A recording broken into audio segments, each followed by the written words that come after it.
अभियान का बीड़ा उठाकर निरंतर ज्यादा से ज्यादा लोगों में जागरूकता लाने का प्रयास कर रहे हैं और इसका फायदा लोगों को दिला रहे हैं। हम सबको भी इस अभियान में भाग लेकर जैन समाज को फायदा पहुंचाने में योगदान देना चाहिए। इसी भावना के साथ में मैं आमंत्रित करता हूँ श्री ललित जी गांधी जी को कि अपने उद्बोधन से सभी लोगों का मार्गदर्शन करें। श्री ललित जी गांधी। धन्यवाद जितेंद्र जी, धन्यवाद राहुल जी। जालोर जिला फेडरेशन अहमदाबाद के माध्यम से आयोजित आज के इस सत्र के हमारे सभी के मार्गदर्शक, उद्घाटक, फेडरेशन के अध्यक्ष आदरणीय जयंतीलाल जी जैन, फेडरेशन के सभी पदाधिकारी चंपालाल जी, मदन लाल जी, अरविंद जी, जिन्होंने मुझे इस सेमिनार में आने के लिए बाध्य किया, वो मेरे मित्र राजेश जी राका, हमारे नए समधी महेंद्र भाई शाह और इस आज के सेमिनार में जुड़े हुए सभी हमारे जालोर जिले के और अन्य भी सभी महानुभावों का मैं अखिल भारतीय जैन अल्पसंख्यक महासंघ के माध्यम से जालोर जिला फेडरेशन के इस कार्यशाला में हार्दिक स्वागत करता हूं। मैं सभी पदाधिकारियों को विशेष धन्यवाद देना चाहूंगा कि आपने एक महत्वपूर्ण विषय पर समाज के साथ संवाद उपस्थित करने के लिए एक माध्यम बनाया और इस कोविड जैसे महामारी के समय में लोगों के साथ जुड़ के रहने का, लोगों को नए नए विषयों में मार्गदर्शन करने का एक अच्छा उपक्रम आपने संचालित किया। इसलिए मैं आप जालोर जिला फेडरेशन के सभी पदाधिकारियों को, सभी कार्यकर्ताओं को हृदयपूर्वक धन्यवाद देता हूं। जैसे राहुल जी ने कहा, हमें जनवरी 2014 में जैन समाज को राष्ट्रीय स्तर पर अल्पसंख्यक दर्जा मिला, लेकिन हमारा दुर्भाग्य है कि आज भी हम उसका पूरा लाभ, जितना हमारे लिए लाभ मिल सकता है उतना लाभ नहीं ले पाए, क्योंकि हमारी कहीं न कहीं इस विषय पर उदासीनता है। इस विषय की जानकारी लेने संबंध में जितने प्रयास हमने करने चाहिए उसमें शायद कहीं न कहीं कमी रही हो, लेकिन फिर भी जिस दिन से दर्जा मिला उसके अगले महीने में ही हमने भारत सरकार के मार्गदर्शन के तहत इस संगठन की स्थापना की। इसमें जैन समाज के सभी फिरकों को समाहित किया है। इसमें श्वेतांबर है, दिगंबर है, स्थानकवासी है, तेरापंथी है, यहाँ कोई पंथ संप्रदाय का भेद नहीं है, सिर्फ जैन होना इतना ही काफी है। क्योंकि हमारे धार्मिक परंपरा भले अलग अलग हो, हमारे श्वेतांबर के अंदर भी और 50 डिवीजन है, दिगंबरों के अंदर 50 डिवीजन है, ये सब रहने वाले हैं। हम इस डिवीजन को समाप्त करना इतना आसान नहीं है, लेकिन इन धार्मिक परंपराओं में मत भिन्नता हो या उसमें परंपराओं में भिन्नता हो, उसके बावजूद बाकी सारे विषयों पर अगर हम जैन के रूप में भी एक होते हैं तो हमारी ताकत बहुत ज्यादा बन जाती है। आज हमारा जितना कंट्रीब्यूशन इस देश के विकास में है, राष्ट्र के निर्माण में है, सामाजिक संगठनों में है, उतना रिटर्न समाज को नहीं मिलता है, क्योंकि हम संगठित नहीं है।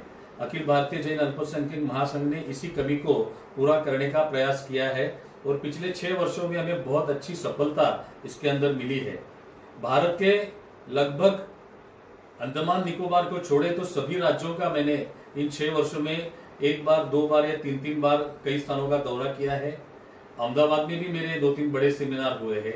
अहमदाबाद में सभी अपने समाज के ट्रस्ट के पदाधिकारियों का बहुत अच्छा सेमिनार भी हुआ था 4 साल पहले।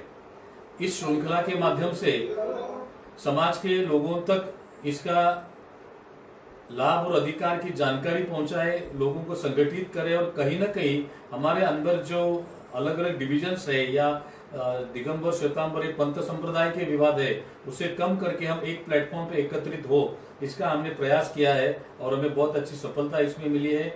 आज भारत के करीब 650 जगह पर जैन माइनॉरिटी फेडरेशन की अपनी शाखाएं है, जो शाखाओं के माध्यम से समाज के लोगों को इसकी जानकारी देने के साथ साथ इसके लाभ देने के सुविधा केंद्र के रूप में ये हमारी शाखाएं काम करती है। मतलब बच्चों के स्कॉलरशिप के फॉर्म भराने हो या व्यापारियों के बिजनेस लोन के फॉर्म भराने हो या समाज के संगठनों के विषय हो, इन सारे विषयों का जानकारी एवं प्रोसेसिंग ये दोनों काम हो सके ऐसी सुविधा केंद्र हमने 650 जगह पे बनाए 22 राज्यों में और करीब 1 लाख से अधिक मेंबर इस संगठन के जुड़े हैं, जो निरंतर इस संगठन के विचारों को जैन समाज की एकता के लिए अपना कुछ न कुछ योगदान किसी न किसी माध्यम से देते हैं। उसी श्रृंखला में आज हमारे राजेश भाई ने, आप सभी पदाधिकारियों ने इस जालोर फेडरेशन के माध्यम से इसका आयोजन किया है। जैन समाज में माइनॉरिटी इस संज्ञा का, जैसे गुजरात में लघुमती बोलते हैं, बाकी सब जगह इसको अल्पसंख्यक बोलते हैं, काफी सारी भ्रांतियां भी है। शुरुआत के 1-2 साल हमारे सभी गुरु महाराजों को समझाने में गए। अधिकांश गुरु महाराजों को कई शंकाएं थी कि इसका लाभ होगा या नुकसान होगा, लॉन्ग टर्म में इसका समाज पर कोई गलत असर पड़ेगा, या समाज के कई लोगों का कहना था कि हमारा तो हाथ हमेशा ऐसा देने वाला रहा है, हम क्यों किसी के पास मांगने जाए। ऐसी कई तरह की भ्रांतियां समाज के अंदर थी। 1-2 साल हमें लोगों को समझाने में गए कि इसमें हमारा नुकसान कोई नहीं है, क्योंकि अल्पसंख्यक नाम आता है तो कोई विशिष्ट कौम हमारे नजर के सामने आती है, और कहीं ना कहीं कुछ लोगों को लगता है कि हमारा कंपैरिजन उनके साथ होगा क्या। ऐसी कोई नहीं है। वास्तविक अभी 6 साल का अनुभव भी अगर हम देखें तो कहीं भी हमारा मुख्य धारा से हम अलग नहीं हुए हैं। जो भी हमारी संस्कृति रही है, जो भी हमारी परंपरा रही है, फिर वो शादी की हो या मौत के बाद की हो या जो भी हो, मतलब अपने लाइफस्टाइल में जितनी भी संस्कृति का समावेश होता है उसमें कोई अंतर नहीं आया है। तो अल्पसंख्यक दर्जा मिलने से हमारा नुकसान कुछ भी नहीं है। मुझे क्या मिलेगा, ये हमारा एक सबसे पहला सवाल रहता है। जैसे राहुल जी से भी मेरी 1-2 बार बात हुई कि और भी कई जगह मेरे अनुभव आते हैं, बोले माइनॉरिटी से हमारा क्या संबंध है, हमें तो कोई बच्चों की स्कॉलरशिप होगी, हमें क्या मिलने वाला है, हमारा क्या संबंध है। तो ऐसे लिमिटेड परव्यू में लोग इसको समझते रहे या सोचते रहे। इसका दायरा बहुत बड़ा है। ये शब्द तो एक है अल्पसंख्यक, लेकिन इसका दायरा बहुत ही बड़ा है। ये समाज के सभी वर्गों तक ये अल्पसंख्यक विषय कहीं ना कहीं टच करता है, उनके लिए कहीं ना कहीं ये उपयोगी साबित हो सकता है। तो ये जब भी बात आती है, राहुल जी बोले हमारे बेनिफिट के क्या क्या विषय है उसके ऊपर आप फोकस करिए। तो पैसे के बेनिफिट ये तो हमारे खून में है, व्यापार करना, पैसा कमाना, ये हमारे लिए कोई बहुत बड़ी बात नहीं है। इसका पैसा कितना मिलेगा ये भी हमारे एक सबसे बड़ा क्वेश्चन होता है। क्या करना है माइनॉरिटी का सेमिनार अटेंड करके, मुझे क्या मिलने वाला है। लेकिन जब हम समझेंगे कि इसमें मुझे नहीं मिलेगा तो कम से कम जिसे जरूरत है उस तक अगर हम पहुंचा पाए तो भी हमारे लिए बहुत बड़ी बात होगी। अपने धर्म में अभी जैसे पर्यूषण हमारे सामने आ रहे हैं, हम सालों से गुरु महाराजों से सुनते आए हैं कि साधर्मिक भक्ति ये सबसे श्रेष्ठ पुण्य कमाने का कार्य है। और साधर्मिक भक्ति के कई तरीके होते हैं। वैसे तो हमने सालों से साधर्मिक शब्द को ही बदनाम किया है। हम बोले नहीं, वो तो साधर्मिक को देना है। मतलब साधर्मिक यानी जैन समाज के गरीब लोग, ऐसी एक नई परिभाषा डेवलप हुई है। ये बहुत ही गलत सोच कहीं ना कहीं है। साधर्मिक है जो भी हमारा सधर्मी है, जैन समाज के लोग है, वो अमीर है या गरीब है, वो करोड़पति है या सामान्य जीवन जीता है, सारे के सारे हमारे साधर्मिक है। हम किसी को मदद करते इसलिए वो छोटा हो गया, ऐसी सोच रखने की कोई आवश्यकता नहीं है। तो इस साधर्मिक भक्ति का ये सबसे अच्छा माध्यम है अल्पसंख्यक के बेनिफिट के जानकारी लोगों तक पहुंचाना। हमारे जेब में हाथ डाले बगैर हम ये काम कर सकते हैं। एक तो हम खुद पैसा खर्च करें, एक सरकार की योजनाओं का लाभ लोगों तक पहुंचाए, जिसमें हमें पैसा खर्च नहीं करना है, कुछ मेहनत करनी है लोगों को जानकारी देने के लिए। जैसे अहमदाबाद रहो, मुंबई रहो, चेन्नई हो, पुणे हो, बेंगलोर, हैदराबाद, सभी बड़े शहरों में समाज के माध्यम से समाज के जरूरतमंद लोगों को सहाय करने के कई सारे उपक्रम हम संचालित करते हैं। सालों से हम लोगों को मदद करते आए हैं। फिर रेशन की किट देने का काम हो, महीने का अनाज हो, बच्चों की फीस हो, ये देना ही चाहिए। मैं कभी भी इसका विरोध नहीं करता हूँ, लेकिन इसके साथ साथ हमारा प्रयास रहना चाहिए कि 1-2 बार उसको देने के बाद हम उसे खुद अपने पैरों पे खड़े रहने के लिए क्या मदद कर सकते हैं, इसके ऊपर हमारा फोकस होना चाहिए। उसे हर महीने हम राशन देने की बजाय उसे कोई रोजगार दे, उसे कोई व्यापार के लिए सहयोग करे। भले छोटा मोटा व्यापार हो, महिला है तो वो पापड़ खाकरा बनाए, ज्वेलरी बनाए, कपड़े बनाए, या इस तरह का कोई काम करे, या आदमी को कहीं रोजगार दे, उसे छोटा मोटा व्यापार करके उसे अपने पैरों पे खड़े रहने के लिए अगर हम सहयोग करेंगे तो वो ज्यादा यूजफुल होगा बतौर इस रेशन की किट बांटने। मैं किट बांटना नहीं चाहिए ऐसा नहीं कहता हूँ मैं, जहाँ जरूरत है, जिसके घर में कोई कमाने वाला नहीं है जरूर देना चाहिए, लेकिन हमें पैरेलली ये प्रयास भी करना चाहिए। तो जब हम अल्पसंख्यक विषय पर देखते हैं तो मेरे अपने पास आज को 1 घंटा सवा घंटे का जो समय है, एक मर्यादित समय है, इसमें मैं इसके हाईलाइट्स बता पाऊंगा। बहुत ज्यादा डिटेल बताना इस इतने छोटे समय में पॉसिबल नहीं होता है, लेकिन आपको इसकी जानकारी सारी आ जाए इतनी जानकारी देने का मैं जरूर प्रयास करूंगा। तो इसके 4-5 प्रमुख अंग है। माइनॉरिटी स्टेटस मिलने के 4-5 प्रमुख विषय है। इसमें हमें मिले हुए अधिकार और दूसरा विषय हमें मिलने वाले लाभ। तो लाभ ज्यादा महत्वपूर्ण है या अधिकार ज्यादा महत्वपूर्ण है, यह भी समझना बहुत आवश्यक है। मेरे हिसाब से जो इन 6 वर्षों का मेरा अनुभव रहा है और पिछले कई सालों से मैं यहाँ के संघ का अध्यक्ष था या 25-30 सालों से सार्वजनिक क्षेत्र में काम करता हूँ, तो मेरी मान्यता से हमें लाभ कितने मिलने वाले उससे ज्यादा इम्पोर्टेंट हमें मिले हुए अधिकार है, और इन अधिकारों का अगर हम सही उपयोग करेंगे तो हमारे लाभ से भी ज्यादा बढ़कर हमारे लिए, हमारे समाज के लिए ज्यादा उपयोगी साबित होंगे। तो इसमें लाभ की जो भी योजनाएं है, तो इसमें जो बेसिकली है सबसे ज्यादा पॉपुलर बच्चों के पढ़ाई के लिए मिलने वाली स्कॉलरशिप की योजना है। पिछले 6 वर्षों में जैन समाज के बच्चों को माइनॉरिटी की योजनाओं के माध्यम से भारत सरकार की ओर से 200 करोड़ रुपए मिले हैं स्कॉलरशिप के माध्यम से। ये बात भी आज हमारे समाज में कई लोग जानते नहीं है। लोगों को जानते हैं कि क्या मिलेगा, क्या पैसा, ये लोग योजना बताते हैं, एक्चुअली मिलता है क्या। तो प्रैक्टिकली इन 6 वर्षों का मेरा अनुभव बताता हूं कि 200 करोड़ रुपए तो हमें मिले हैं स्कॉलरशिप के अंदर। करीब 350 करोड़ रुपए हमारे बच्चों को मिले हैं एजुकेशन के लोन के लिए, हायर एजुकेशन के लोन के लिए हमें मिले हैं 350 करोड़ रुपए। करीब 150 करोड़ रुपए हमें मिले हैं बिजनेस के लोन के लिए। इसके अलावा जो योजना है उसमें हमारा स्टेक बहुत कम है, क्योंकि अभी भी हमारे लोग उतना जानकारी के अभाव में उसमें अप्लाई नहीं कर रहे हैं। तो आने वाले समय में उसकी जानकारी लेके हमें इसके हमारा स्टेक बढ़ाने का प्रयास करना चाहिए। तो जो स्कॉलरशिप की योजनाएं है उसमें स्टैंडर्ड फर्स्ट, पहली कक्षा से पढ़ने वाले बच्चे से लगाकर पीएचडी तक पढ़ने वाले बच्चों को गवर्नमेंट कोई ना कोई स्कॉलरशिप देती है। तो हर एक सेक्टर के लिए अलग अलग स्कॉलरशिप है। मैट्रिक तक के एजुकेशन के लिए 7,000 रुपए तक की स्कॉलरशिप साल की मिलती है। प्री पोस्ट मैट्रिक के लिए वो 7,000 से लेकर 25,000 तक है। हायर एजुकेशन के लिए 50,000 रुपए साल तक की है।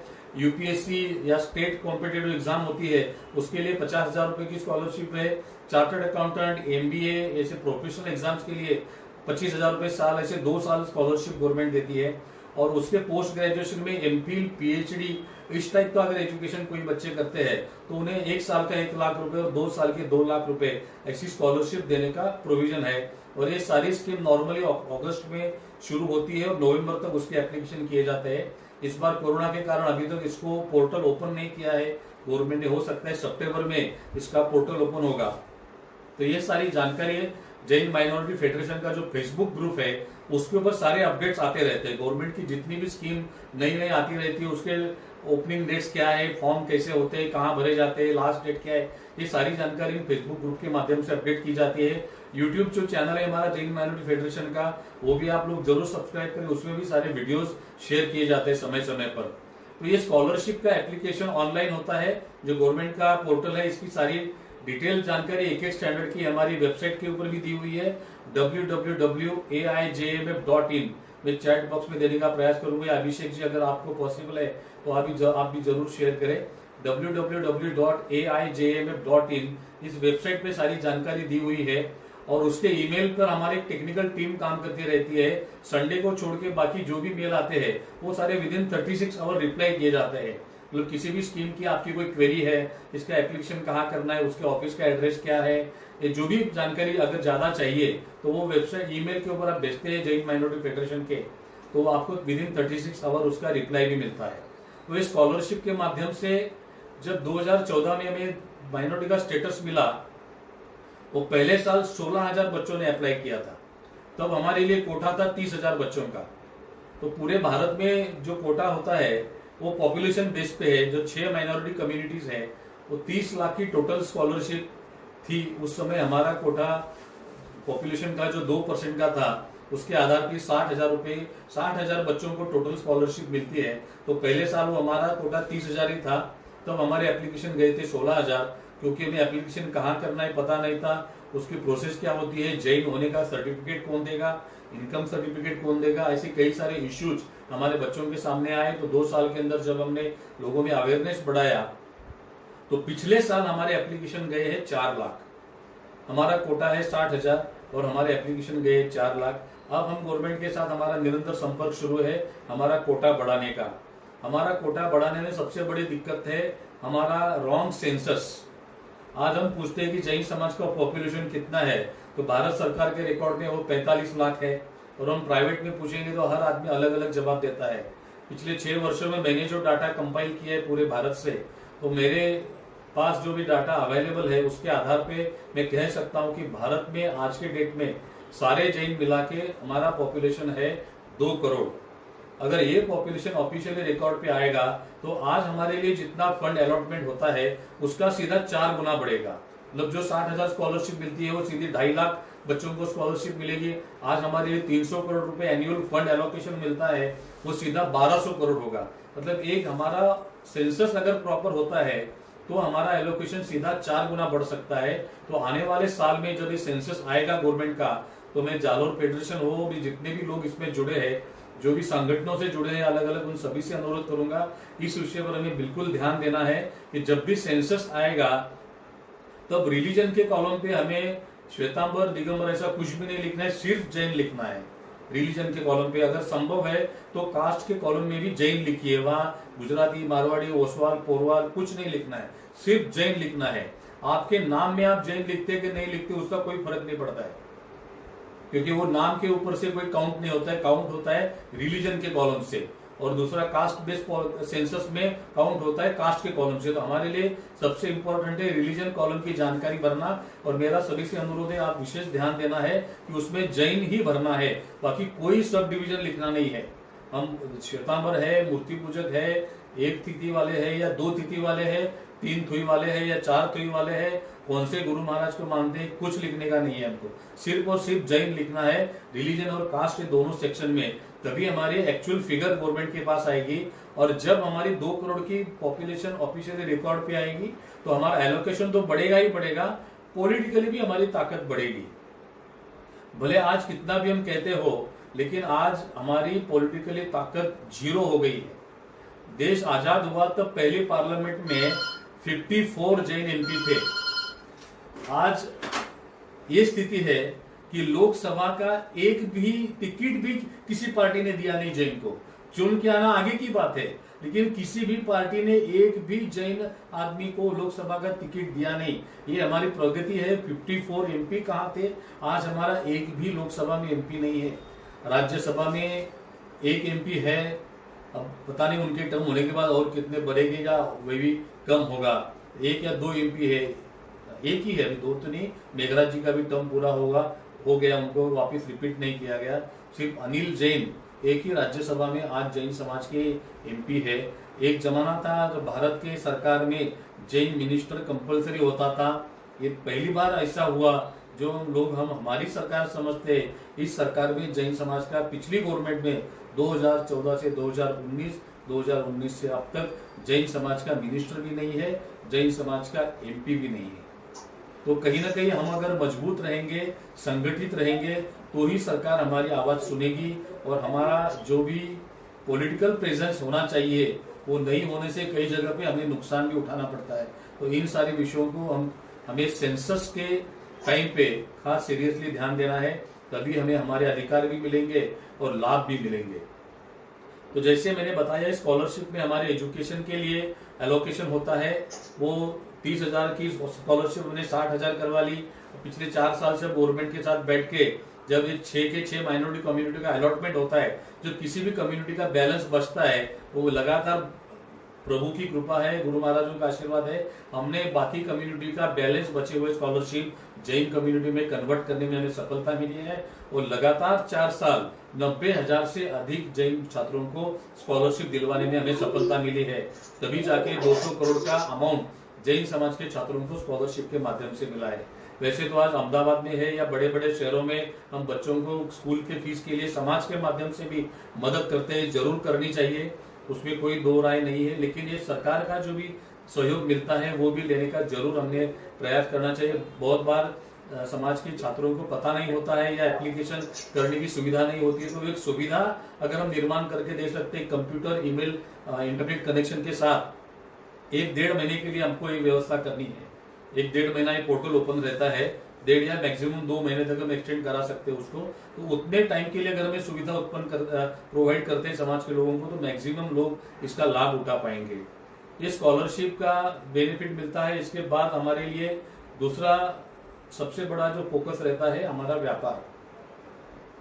तो एजुकेशन के रिलेटेड हमारे ये स्कूल एजुकेशन या ट्रेडिशनल एजुकेशन के साथ गवर्नमेंट का फोकस है स्किल डेवलपमेंट के ऊपर। मतलब कई जैसे हमारे कई सारे आज हमारे मीटिंग में भी बैठे, हमें पता नहीं कितने लोग ग्रेजुएट है, कितने पोस्ट ग्रेजुएट है, कितनों ने 10वीं के पहले पढ़ाई छोड़ी है।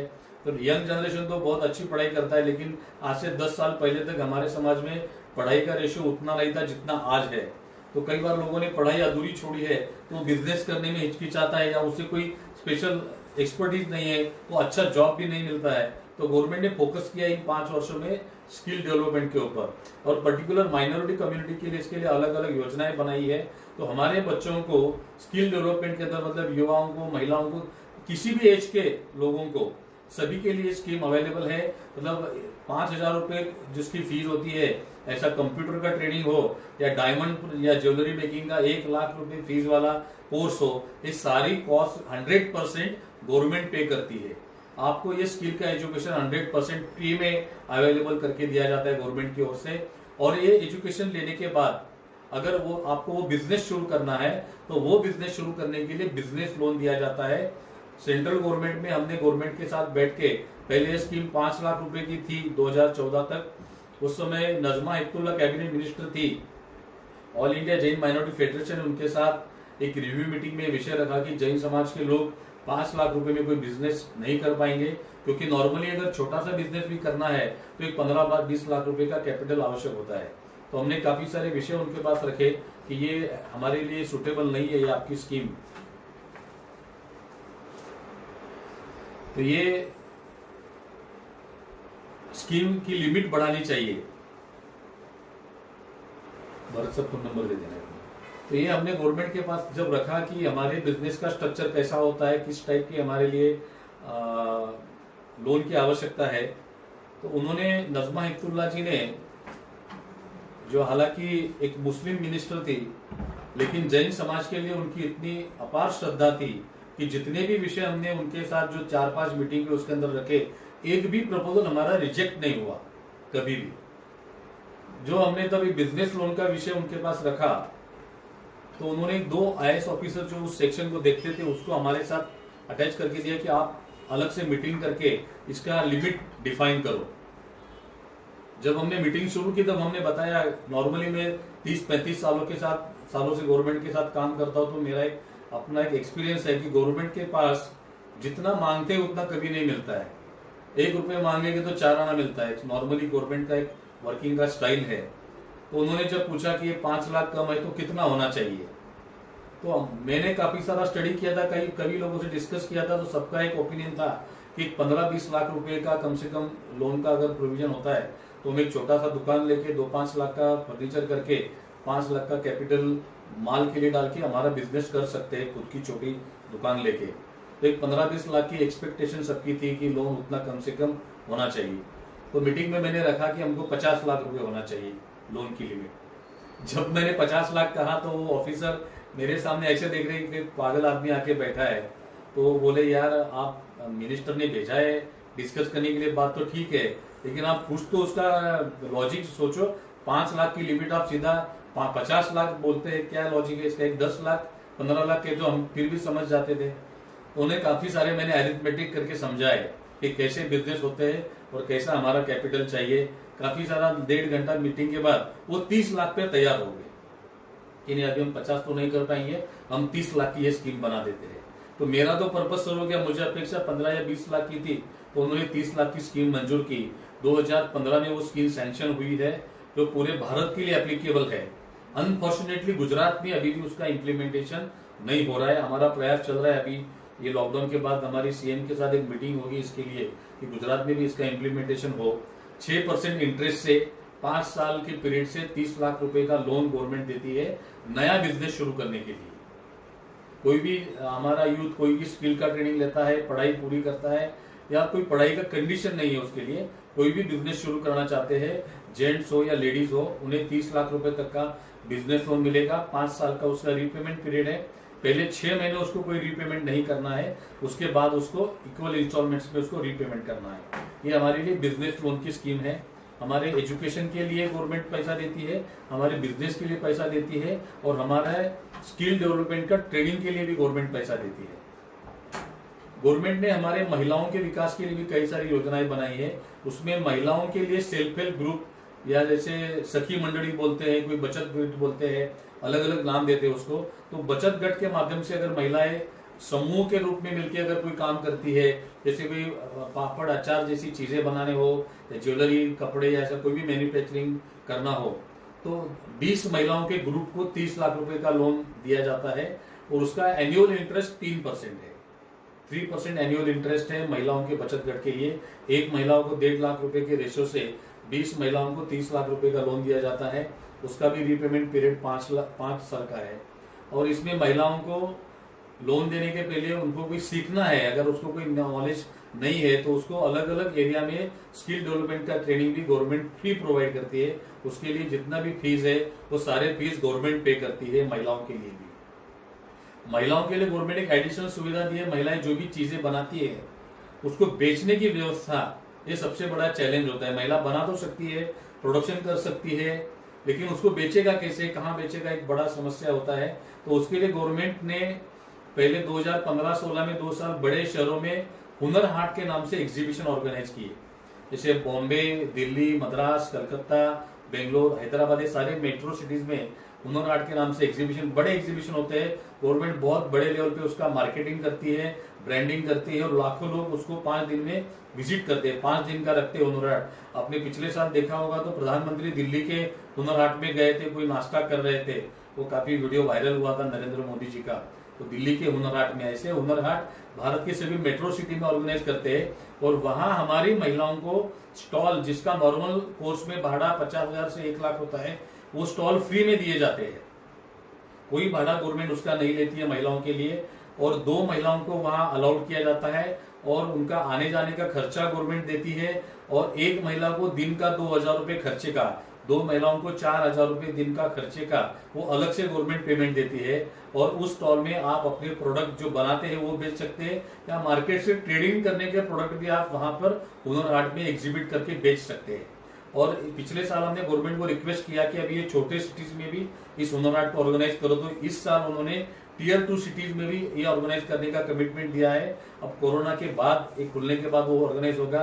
इसमें अहमदाबाद सिलेक्ट किया है, बड़ौदा है, सूरत है, पुणे है, मतलब ऐसे Tier 2 और कुछ लेवल पे Tier 3 सिटीज भी गवर्नमेंट ने सिलेक्ट की है। तो इस बार कम से कम 100 शहरों में ये हुनर हाट की एग्जिबिट लगेगी। उसमें पिछले साल बॉम्बे में मैंने कोल्हापुर के 2 हमारे बहनों को स्टॉल दिलाए थे।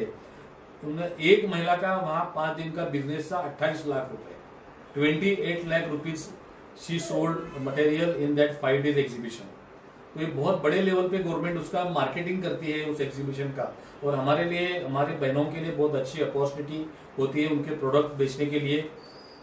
ये जरूरी नहीं कि वो खुद बनाए, वो मार्केट के प्रोडक्ट भी अच्छे आइटम्स, हैंडीक्राफ्ट हो या कोई भी अभी मेक इन इंडिया का प्रचलन हो रहा है, तो ऐसे आइटम जो भी आप करना चाहे वो महिलाओं के लिए स्पेसिफिकली ये प्रमोशन के लिए किया गया है। ये हमारे व्यापार के लिए गवर्नमेंट की योजनाएं है। इसके बाद आती है हमारे एजुकेशनल इंस्टीट्यूट और हमारे सामाजिक संगठनों के लिए गवर्नमेंट के एम्पावरमेंट की स्कीम्स।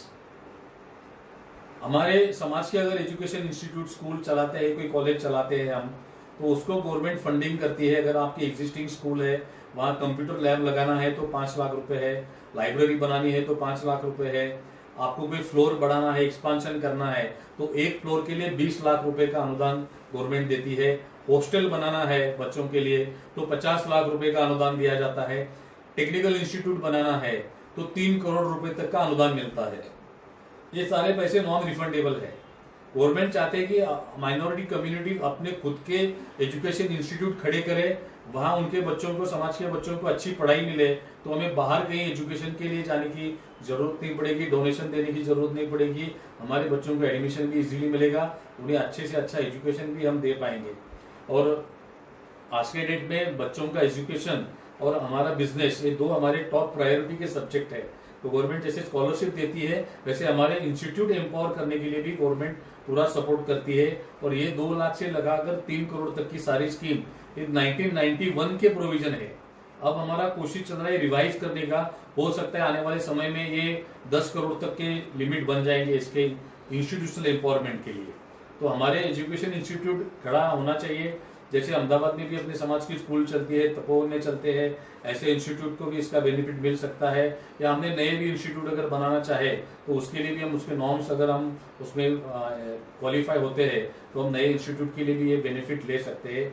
इसके बाद आती है हमारे समाज के लिए भवन की आवश्यकता बहुत रहती है। जैसे अहमदाबाद में तो भारत के हाईएस्ट समाज भवन है, मतलब उपाश्रय कहो या भवन कहो, लेकिन भारत में कई ऐसे छोटे छोटे शहर है जहाँ भवन बनाना इतना आसान नहीं होता है। फिर लोगों के पास डोनेशन लेने के लिए जाना पड़ता है, घूमना पड़ता है, फिर महाराज साहब इधर उधर बेचते हैं, फिर वो पैसा कलेक्ट होता है, फिर होता है नहीं होता है। लेकिन गवर्नमेंट ने शुरू में कर्नाटक गवर्नमेंट ने स्कीम बनाई थी, ये नेशनल लेवल पे में स्टेटस मिलने के पहले से कर्नाटक में स्कीम चल रही है पिछले 10 सालों से, जहां समाज भवन बनाने के लिए छोटे शहरों में 50 लाख रुपए का अनुदान दिया जाता है और डिस्ट्रिक्ट प्लेस में 1 करोड़ रुपए का अनुदान दिया जाता है।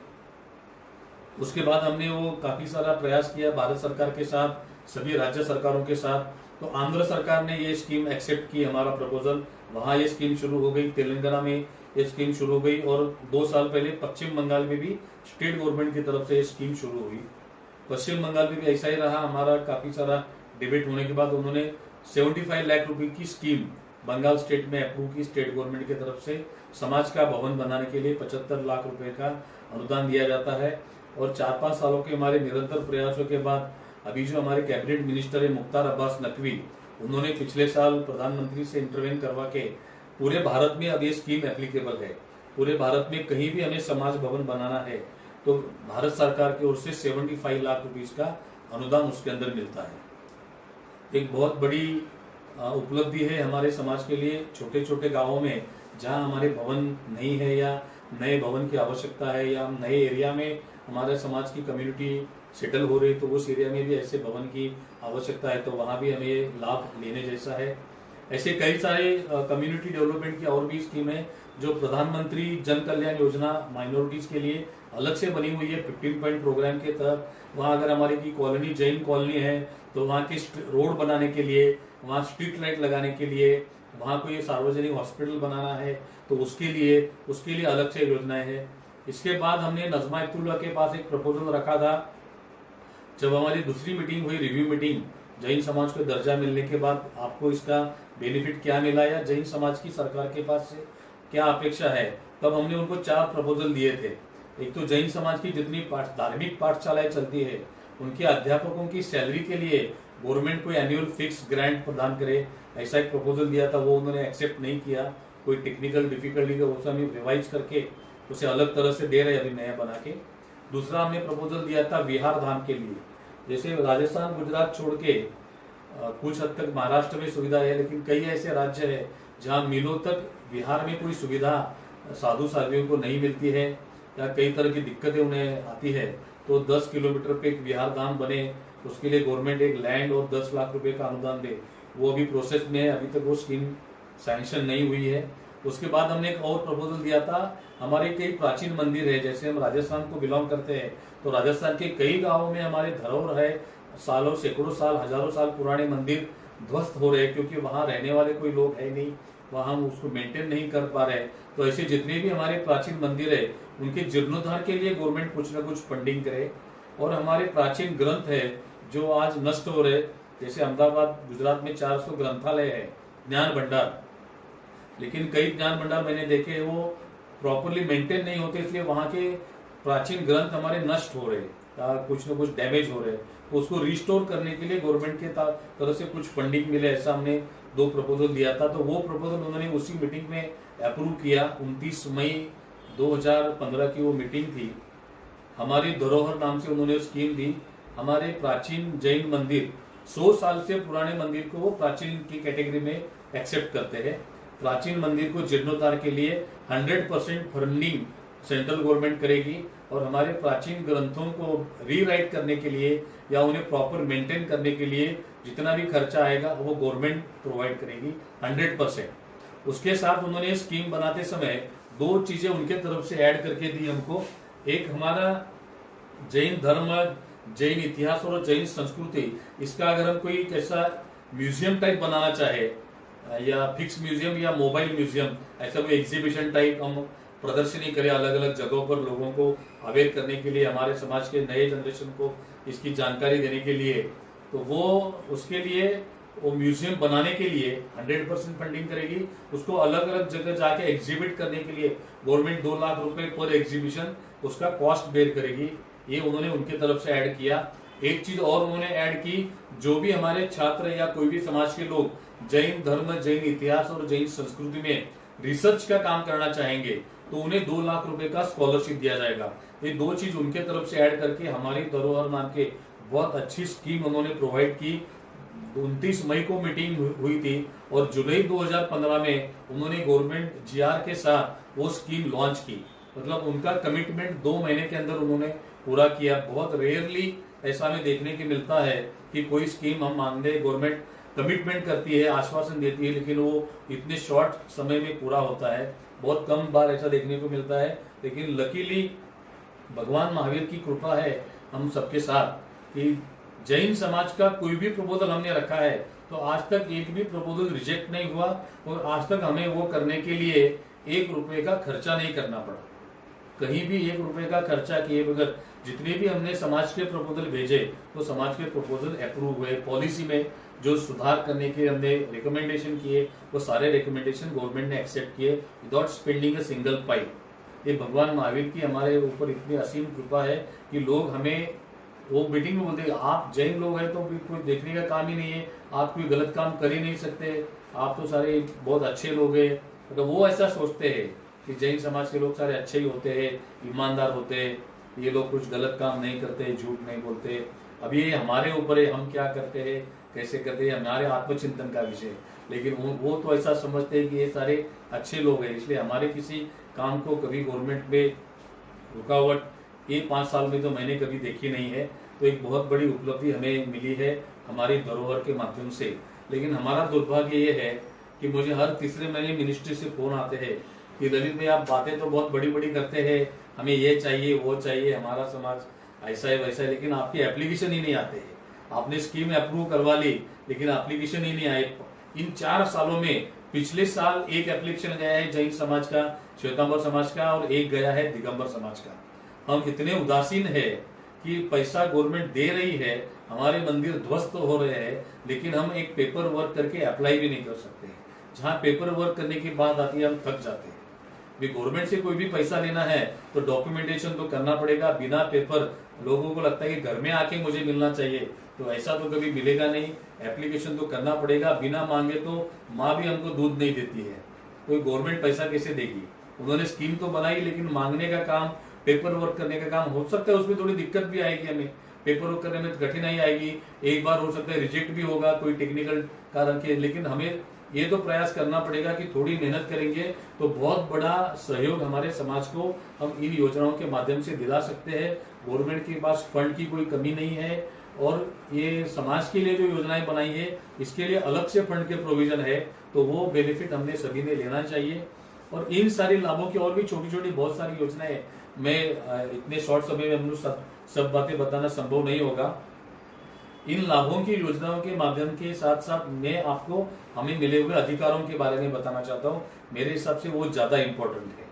हमें जो मिले हैं, एक तो पहला सबसे इंपॉर्टेंट अधिकार बीइंग अ माइनॉरिटी कम्युनिटी मिला है। हमारे जितनी भी धार्मिक विधि है, मतलब हमारी पूजा की परंपरा है, प्रतिक्रमण की है, औषध की है या जो भी है, मतलब वरघोड़ा निकालने की परंपरा है, ये जो भी हमारी शास्त्र सम्मत और प्राचीन धार्मिक परंपराएं है, ये परंपरा निर्वहन करने से कोई हमें रोक नहीं सकता है या कोई हमें डिस्टर्ब नहीं कर सकता है। अगर कोई ऐसा प्रयास करता है तो हम उसके ऊपर लीगल एक्शन ले सकते हैं और गवर्नमेंट की ऊपर ही जिम्मेदारी है, onus is on government to provide adequate security हमें हमारे रिचुअल्स परफॉर्म करने के लिए। ये हमें मिला हुआ सबसे बड़ा अधिकार है। हमारे जितने भी धार्मिक स्थान है, वो कोई भी स्थान government except for defence emergency किसी भी कानून के तहत एक्वायर नहीं कर सकते हैं। जैसे आपने देखा होगा कि भारत के कई बड़े मंदिर आज सरकार के मालिकी के हैं। जैसे रिसेंटली आपने देखा पद्मनाभ मंदिर केरला का जो गवर्नमेंट ने एक्वायर किया था, सुप्रीम कोर्ट ने वापिस उसकी ओनरशिप वहां के महाराजा को रिस्टोर कर दी। ऐसे तिरुपति का मंदिर गवर्नमेंट का है, शिरडी का मंदिर गवर्नमेंट का है, सिद्धि विनायक मंदिर गवर्नमेंट का है, हमारे पंढरपुर का मंदिर गवर्नमेंट का है। ये एक भी मंदिर गवर्नमेंट का बनाया हुआ नहीं है। जैसे भी इस मंदिरों के पास बहुत सारे पैसे जमा हो गए तो गवर्नमेंट ने वो मंदिर अपने कब्जे में लिए। अब माइनॉरिटी स्टेटस मिलने के कारण हमारे समाज का, हमारे कोई भी धर्म क्षेत्र सरकार किसी भी कानून के तहत अपने कब्जे में नहीं ले सकता है। अगर 2014 में हमें दर्जा नहीं मिला होता तो 2011 से गवर्नमेंट के लेवल पे हमारे 5 बड़े तीर्थ एक्वायर करने की प्रोसेस शुरू हो गई थी, जिसमें समेत शिखर जी भी था, हमारा पालीताना भी था, राणकपुर भी था, देलवाड़ा भी था और गिरनार भी था। अगर 2014 में नहीं मिलता तो हो सकता है हमें देखने को मिलता है कि गवर्नमेंट ने हमारे तीर्थ कब्जे में कर लिए। लेकिन अब ये माइनॉरिटी स्टेटस मिलने के कारण किसी भी पार्टी की सरकार हो, कोई भी रूल करता हो, किसी भी कानून के तहत हमारा कोई भी धर्म क्षेत्र अपने कब्जे में नहीं कर सकता है। ये हमें मिला हुआ विशेष अधिकार है। इसके साथ हमें मिला हुआ दूसरा अधिकार है एजुकेशन के लिए।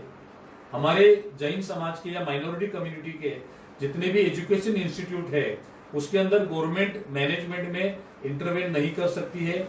वहां पे स्टाफ एम्प्लॉयमेंट में SC, ST, OBC कोई रिजर्वेशन एप्लीकेबल नहीं है। मतलब स्टाफ अपॉइंट करते समय आपको ये SC, ST भरना पड़ेगा, ऐसा कोई कंपल्शन हमारे इंस्टीट्यूट पे नहीं है। बीइंग अ माइनॉरिटी कम्युनिटी हम हमारे मर्जी के मेरिट के लोगों को उसमें अपॉइंट कर सकते हैं और काम नहीं करने वाले लोगों को निकाल सकते हैं। ये हमें मिला हुआ विशेष अधिकार है बीइंग अ माइनॉरिटी कम्युनिटी। हमें मिला हुआ और एक अधिकार है, हमारे एजुकेशन इंस्टीट्यूट में जैन धर्म, जैन इतिहास और जैन संस्कृति ये हम ऑफिशियली सिलेबस में ऐड करके बच्चों को सिखा सकते हैं। ऑफिशियली तो किसी भी कास्ट का बच्चा सीखता हो ये सारे सब्जेक्ट वो पढ़ सकते हैं या हम पढ़ा सकते हैं। हमारे इंस्टीट्यूट में 50% कोटा ये जैन समाज के लिए रिजर्व रहता है। ये माइनॉरिटी दर्जे के कारण हमें मिले हुए विशेष अधिकार है। तो ये अधिकार के कारण हम कई तरह के संकटों से बच सकते हैं। जैसे समेत शिखर जी में हमारे इंट्रोडक्शन करते थे हमारे सोलंकी जी, उन्होंने बताया शिखर जी का विषय। पिछले 30-35 सालों से वहाँ के माओवादी संगठन, मजदूर संगठनों के नाम से हमारे समाज के वहाँ के तीर्थ क्षेत्र की सभी संस्थाओं को बड़ी परेशानी हो रही थी। ये दिगंबर, श्वेतांबर, स्थानकवासी सभी समाज के वहाँ ऑफिसेस है, वहाँ की पेड़िया है, सबको हमने एकत्रित किया। सेंट्रल गवर्नमेंट के तब माइनॉरिटी मिनिस्टर थे वीरेंद्र कुमार, उनका सहयोग लेके रघुवर दास जब झारखंड के चीफ मिनिस्टर के थे उनके साथ हमने ज्वाइंट मीटिंग की। और ये एक पार्श्वनाथ भगवान का चमत्कार कहो या कृपा कहो, 1 बजे हमारी मीटिंग हुई और शाम को 6 बजे तक, उस दिन स्ट्राइक हुआ था, आपको किसी को ध्यान होगा तो 2.5-3 साल हो गए उसको। शिखर जी में स्ट्राइक हुआ था, 10,000 यात्रालु हमारे वहाँ फंसे हुए थे, सारे हमारे मंदिर लॉक थे, सारी धर्मशालाएं लॉक थी। 4 बजे तक वहाँ 1000 पुलिस भेजी गई, सारा स्ट्राइक तोड़ा गया और शाम को 6 बजे तक वहाँ के मजदूर संगठन को बैन करने का गवर्नमेंट ऑर्डिनेंस गवर्नर के साइन के साथ 5 घंटे में रिलीज हुआ। ये हमारे माइनॉरिटी स्टेटस का पावर है और हमारी संगठित शक्ति का पावर है। जैन अल्पसंख्यक महासंघ ने सभी समुदाय को एकत्रित किया, सारे फिरकों को एकत्रित किया और गवर्नमेंट ने पॉजिटिवली रिस्पॉन्ड किया। जब मैंने ऑर्डर दिखाई जब बाहर, तब लोग बोले कितना 4-5 करोड़ का खर्चा आया होगा आपको इसके लिए। 1 रुपया भी खर्चा नहीं आया। चाय भी हमको चीफ मिनिस्टर ने पिलाई, बिना 1 रुपया स्पेंड किए। एक बहुत बड़ी अचीवमेंट जैन समाज को मिली। हालांकि अब गवर्नमेंट बदलने के बाद कुछ वापिस वहाँ थोड़ा बहुत डिस्टर्बेंस शुरू करने हो गए, ऐसे समाचार मिले, हम देख रहे हैं। लॉकडाउन के बाद उसके अंदर भी इंटरवेन करेंगे। नाकोड़ा में ऐसा इश्यू हुआ था एनक्रोचमेंट का, वो निकाला। लछवाड़ में हमारे भगवान महावीर स्वामी की जो प्रतिमा, सबसे प्राचीन प्रतिमा है, वो चोरी हो गई थी। तब राजनाथ सिंह जी होम मिनिस्टर थे, उन्होंने इंटरवेन करके नीतीश कुमार जी से बात करके SIT गठित करवाई और उनको 3 दिन में वो मूर्ति वापस दिलाई थी। ऐसे कई सारे प्रकरण बने हैं इन 6 सालों में जहां हमें माइनॉरिटी फेडरेशन का, हमारे संगठित शक्ति का उपयोग हुआ है और इस दर्जे के कारण हमारे समाज को सुरक्षा दिलाने में सफलता मिली है। हमारे साधु साध्वियों को पूरे भारत में, बिहार में पुलिस प्रोटेक्शन ऑफिशियली अलाउड है। कहीं भी वो विहार करेंगे तो स्टार्टिंग से लेकर उनका डेस्टिनेशन स्टेशन दोनों जगह के पुलिस को आपको इन्फॉर्म करना है। उन्हें ऑफिशियल पुलिस प्रोटेक्शन प्रोवाइड किया जाता है पूरे भारत में। थोड़ा एफर्ट्स करना पड़ता है कि हमें इंटीमेट करना पड़ता है, राइटिंग में उन्हें इंस्ट्रक्शन आगे पास करनी पड़ती है, कौन कहाँ से कहाँ तक विहार करेंगे।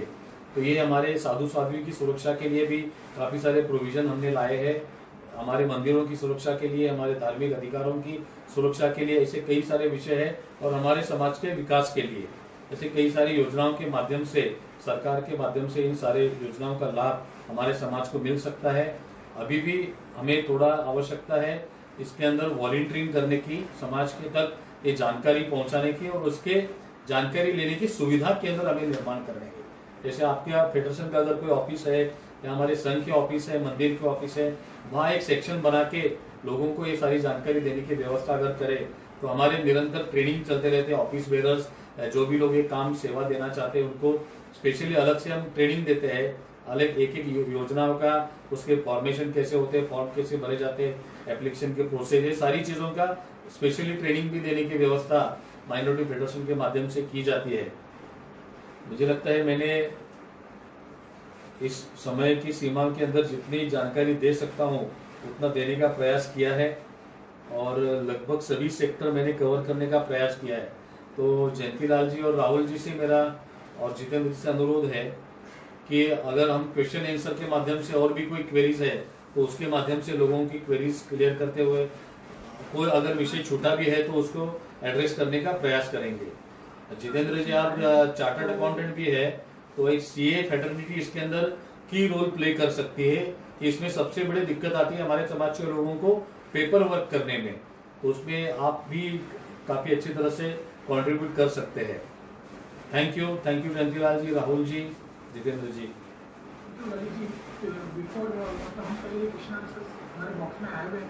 ओके, और भी लोगों को जो प्रश्न है तो बॉक्स में आप लिखते रहिए, तो वन बाय वन हम क्वेश्चंस को लेंगे।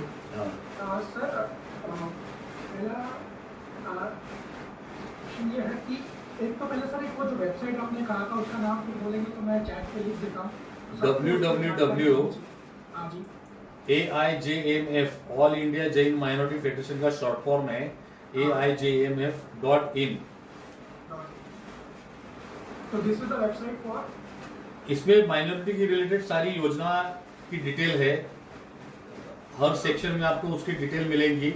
और अगर आपको कोई प्रॉब्लम आता भी है तो हमारे ईमेल आईडी पे आप मेल करेंगे तो उसको आपको 2 दिन के अंदर रिप्लाई आ जाएगा, आपकी क्वेरीज को एड्रेस किया जाएगा। सर कुछ क्वेश्चंस मैं आपसे पूछ लेता हूँ जो मेरे चैट बॉक्स में है, then we have some more question. Okay, तो जैसे बिल्कुल शाह ने क्वेश्चन पूछा था कि सेंटर जो पॉलिसी अप्रूव करती है, is it applicable across all states? Yes. State का अलग अप्रूवल होता है? नहीं, स्टेट का अलग अप्रूवल की कोई जरूरत होती नहीं है, खाली इम्प्लीमेंटेशन शुरू करवाने की जिम्मेदारी वो स्टेट गवर्नमेंट की होती है। तो कई बार स्टेट गवर्नमेंट इसको इग्नोर करती है, उसके कई अलग अलग रीजन होते हैं, तो इसमें थोड़ा अगर हम परसुएशन करते हैं तो वो शुरू होता है। तो ये मेंटेलिटी का फर्क होता है। ये हमारा दुर्भाग्य है कि गुजरात जैसे स्टेट में इसको इम्प्लीमेंटेशन होने में काफी दिक्कत आती है। तो अभी लॉकडाउन के बाद हम उसके ऊपर भी फोकस कर रहे हैं कि ये बिजनेस लोन की स्कीम गुजरात में जल्द से जल्द शुरू हो जाए, जो हमारे लिए बहुत जरूरी भी है और हमारे समाज में बहुत उपयोगी भी साबित होगी। लेकिन सेंट्रल के जितने भी डिसीजन होते हैं वो पूरे इंडिया के लिए एप्लीकेबल होते हैं। सर, गवर्नमेंट की कौन सी ऑफिशियल वेबसाइट है रिलेटेड टू माइनॉरिटी? इसमें स्कॉलरशिप की जो वेबसाइट है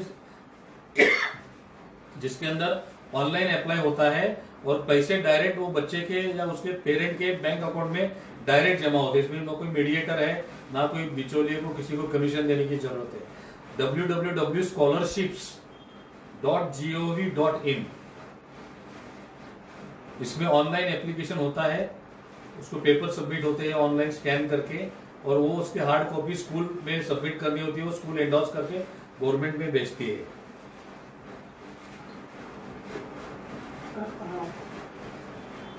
भवन ग्राम के लिए एलिजिबिलिटी क्राइटेरिया क्या है और यहाँ ये डिटेल्स कहाँ से मिल सकती है? इस भवन एक सिटी के ऊपर एक होता है या पर एरिया पर होता है? एरिया वाइज उसको मिल सकता है। तो इसमें है 3 साल पुराना ट्रस्ट चाहिए, ऑडिटेड बैलेंस शीट 3 साल की चाहिए, और वो भवन बनाने के लिए लैंड आपकी चाहिए।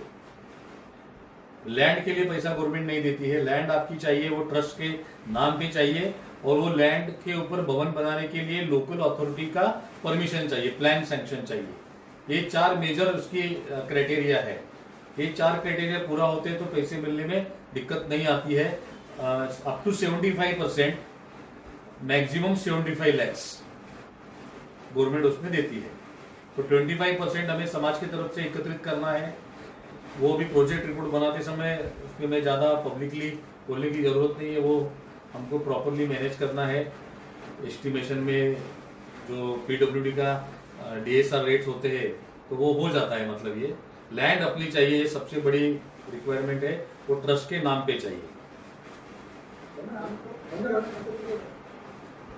बोलिए, क्या बोले जितेंद्र जी?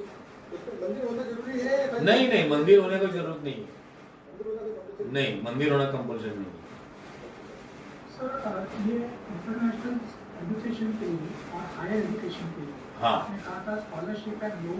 Yes, good education. ये सब सब्जेक्ट मेरा छूट गया था। क्या होना चाहिए, क्या होता है? उसका मैक्सिमम इनकम 6 लाख होना चाहिए, इसका लिमिट है। उसका मिनिमम का कोई लिमिट नहीं है। इंटरनेशनल के लिए भी और लोकल के लिए भी, बट इंटरनेशनल में ज्यादा देखते नहीं है क्योंकि नेशनलाइज बैंक ये लोन देती है। जो उसमें पढ़ो प्रदेश करके माइनॉरिटी के लिए स्कीम है, तो उसमें लोन नेशनलाइज बैंक ही देगी विदेश में पढ़ाई के लिए। 30 लाख रुपए तक का लोन है। उसका इंटरेस्ट क्वांटम है, उसमें 3% इंटरेस्ट, अगर वो जेंट्स है तो 3% इंटरेस्ट उसने भरना है साल का। बाकी का इंटरेस्ट गवर्नमेंट पे करेगी। बैंक इंटरेस्ट चार्ज करती है 8% या 9%, वॉट एवर बैंक वाइज होता है रेट वो। तो 3% वो लड़के को भरना है, बाकी का इंटरेस्ट गवर्नमेंट पे करती है। वो भी पढ़ाई पूरी होने के बाद लोन रीपेमेंट करता है। और लड़की है तो 100% इंटरेस्ट गवर्नमेंट पे करता है, उसको इंटरेस्ट पे नहीं करना। अगर पे करता है तो वो गवर्नमेंट रीइंबर्स करती है।